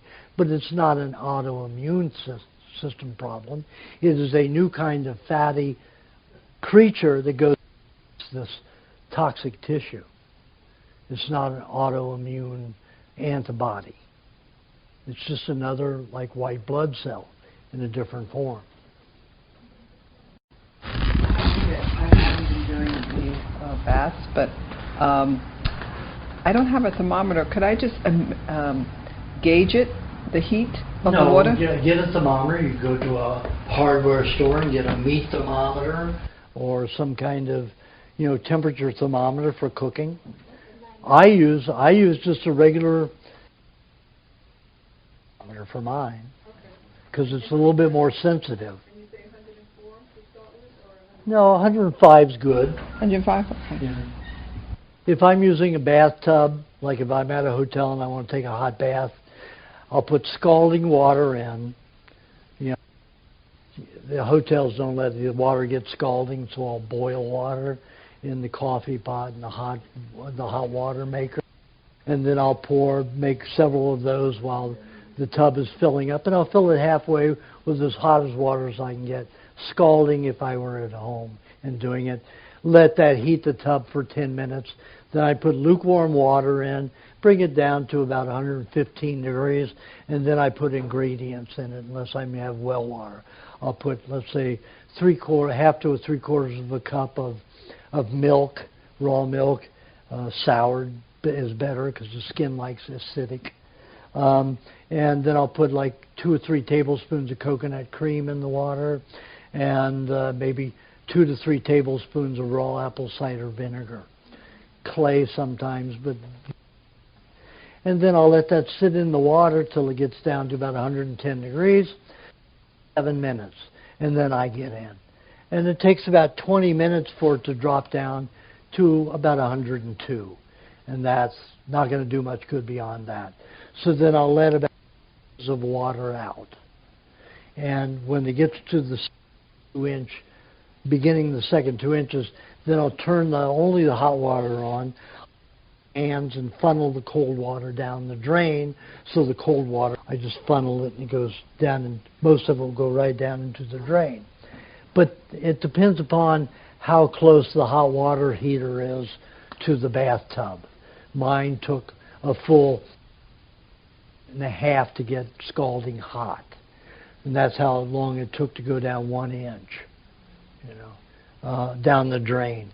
So then once the hot water is completely going and that 2-inch mark hits, put the cap or flip the drain back on the bathtub and then mix that scalding water around till it's up to 110 again. So I'll do that 3 times in an hour and a half. And, it's a good way, but it isn't like a hot tub where the temperature is steady and perfect. And you can go to sleep and forget you're in the tub. When you have to, every 20 minutes, change the water, you have to be, for that. And your temperature doesn't stay at that level that your body can continue to go. I have probably... I'll skip the stupid question. There's no stupid question. Well, you veered against salt all night, so salt in a bathtub's obviously bad for similar reasons. No, because you're not going to absorb it. The molecules of sodium, even though sodium is the mineral molecule, when it's in water, it's very difficult to absorb salt. It can dry out the skin. It can just eat and explode the but it doesn't absorb body easily. Is it beneficial for getting the dead cells out? No, it's not really. My other question is very personal. The vinegar is good for that, the coconut cream. Pardon? It's high in magnesium. That's a little better than sodium salt, of course. During the 5 years of detoxing, I've been going through the general detox, so things will come out in my head. I get major headaches and the intestinal thing, and then I'll bleed. I'll get numbness, and I'll bleed out my rectum and get a whole thing of diarrhea. This last one was quite different. I didn't get any numbness. It started, I had like a callus on my ankle here, and it just came out, I mean, for no reason, and it was odd, and I tried to scrape it off, and there for a few weeks, and then when that started to go away or dissolve or flake or something, this part of my stomach got incredible pain, and it seemed to be where you were talking about the sigmoid colon, because it wasn't my back. On the right, not the left. Well, I mean, sigmoid colon is on the left, yes. And that's what triggered me. It wasn't so much my kidney, it was more in the front, but I did pass some kind of a stone, and my urinary tract felt very rough and raw for 5 days, and then it healed. And well, most people go through multiple detoxes at the same time, and as long as your pain and discomfort is traveling, you know you're healing. You're cleaning and healing properly. When they stay in the same place, like people are on a bad diet and take medicine, the pain and discomfort stays in that one spot because they're not cleaning the toxins out of that spot. In fact, they're poisoning it more. Stay in that spot for a longer time than anything ever did. And now, instead of the diarrhea and everything, I am more constipated, and I've never had to deal with that problem before. So that's because your body's absorbing more nutrients. So use that suppository talked about. You need more fats in the bowel, in the colon. Good. What is melasma? That dark spot on the melasma? It's like dark spots on the face. Just use pineapple and rub it on there. From being vegan or vegetarian? Well, it can. It's a breakdown of certain kinds of glandules, like liver. They call them liver spots or spots because they're the dark cells that are no longer functional, and they send them out to the skin to discard them without breaking them down as well. So it pigmentizes the area. Pigmentates. Yes. I had a really serious cough about a year and a half ago or so. That's about 4 months, and there were just many, many signs of detoxing. But at the end of the whole thing, I had pain in my kidneys. Started in one kidney, and then it went to the other kidney. Probably for about 3 weeks, it was very noticeably, very sore. I was still a bit concerned about it. I ate some raw kidney, and now I'm hearing that parsley is good for the kidney. What would you do in a case like that when you feel like you're at the end of a detox? And I was. After that pain went away, then I felt so much better. Typical of a detox, but I just wondered what I should have done to support the kidney. A lot of the poisons can't make it through the skin. They go out the kidneys and bladder, and to the intestines. That's what diarrhea is, and vomit. Going to something. To really damage the kidneys when those toxins are going through. Yeah, but you need to sip, cream often, or milk, or have honey and butter just to make sure you're getting fats constantly, like every 20 to 30 minutes. To make sure there's no damage. What happens if you are damaged? Apparently I think I was damaged, and I could not do anything but sip water, and it was like 1, 2, 3 sips of water every half hour or something. Is that all you can do?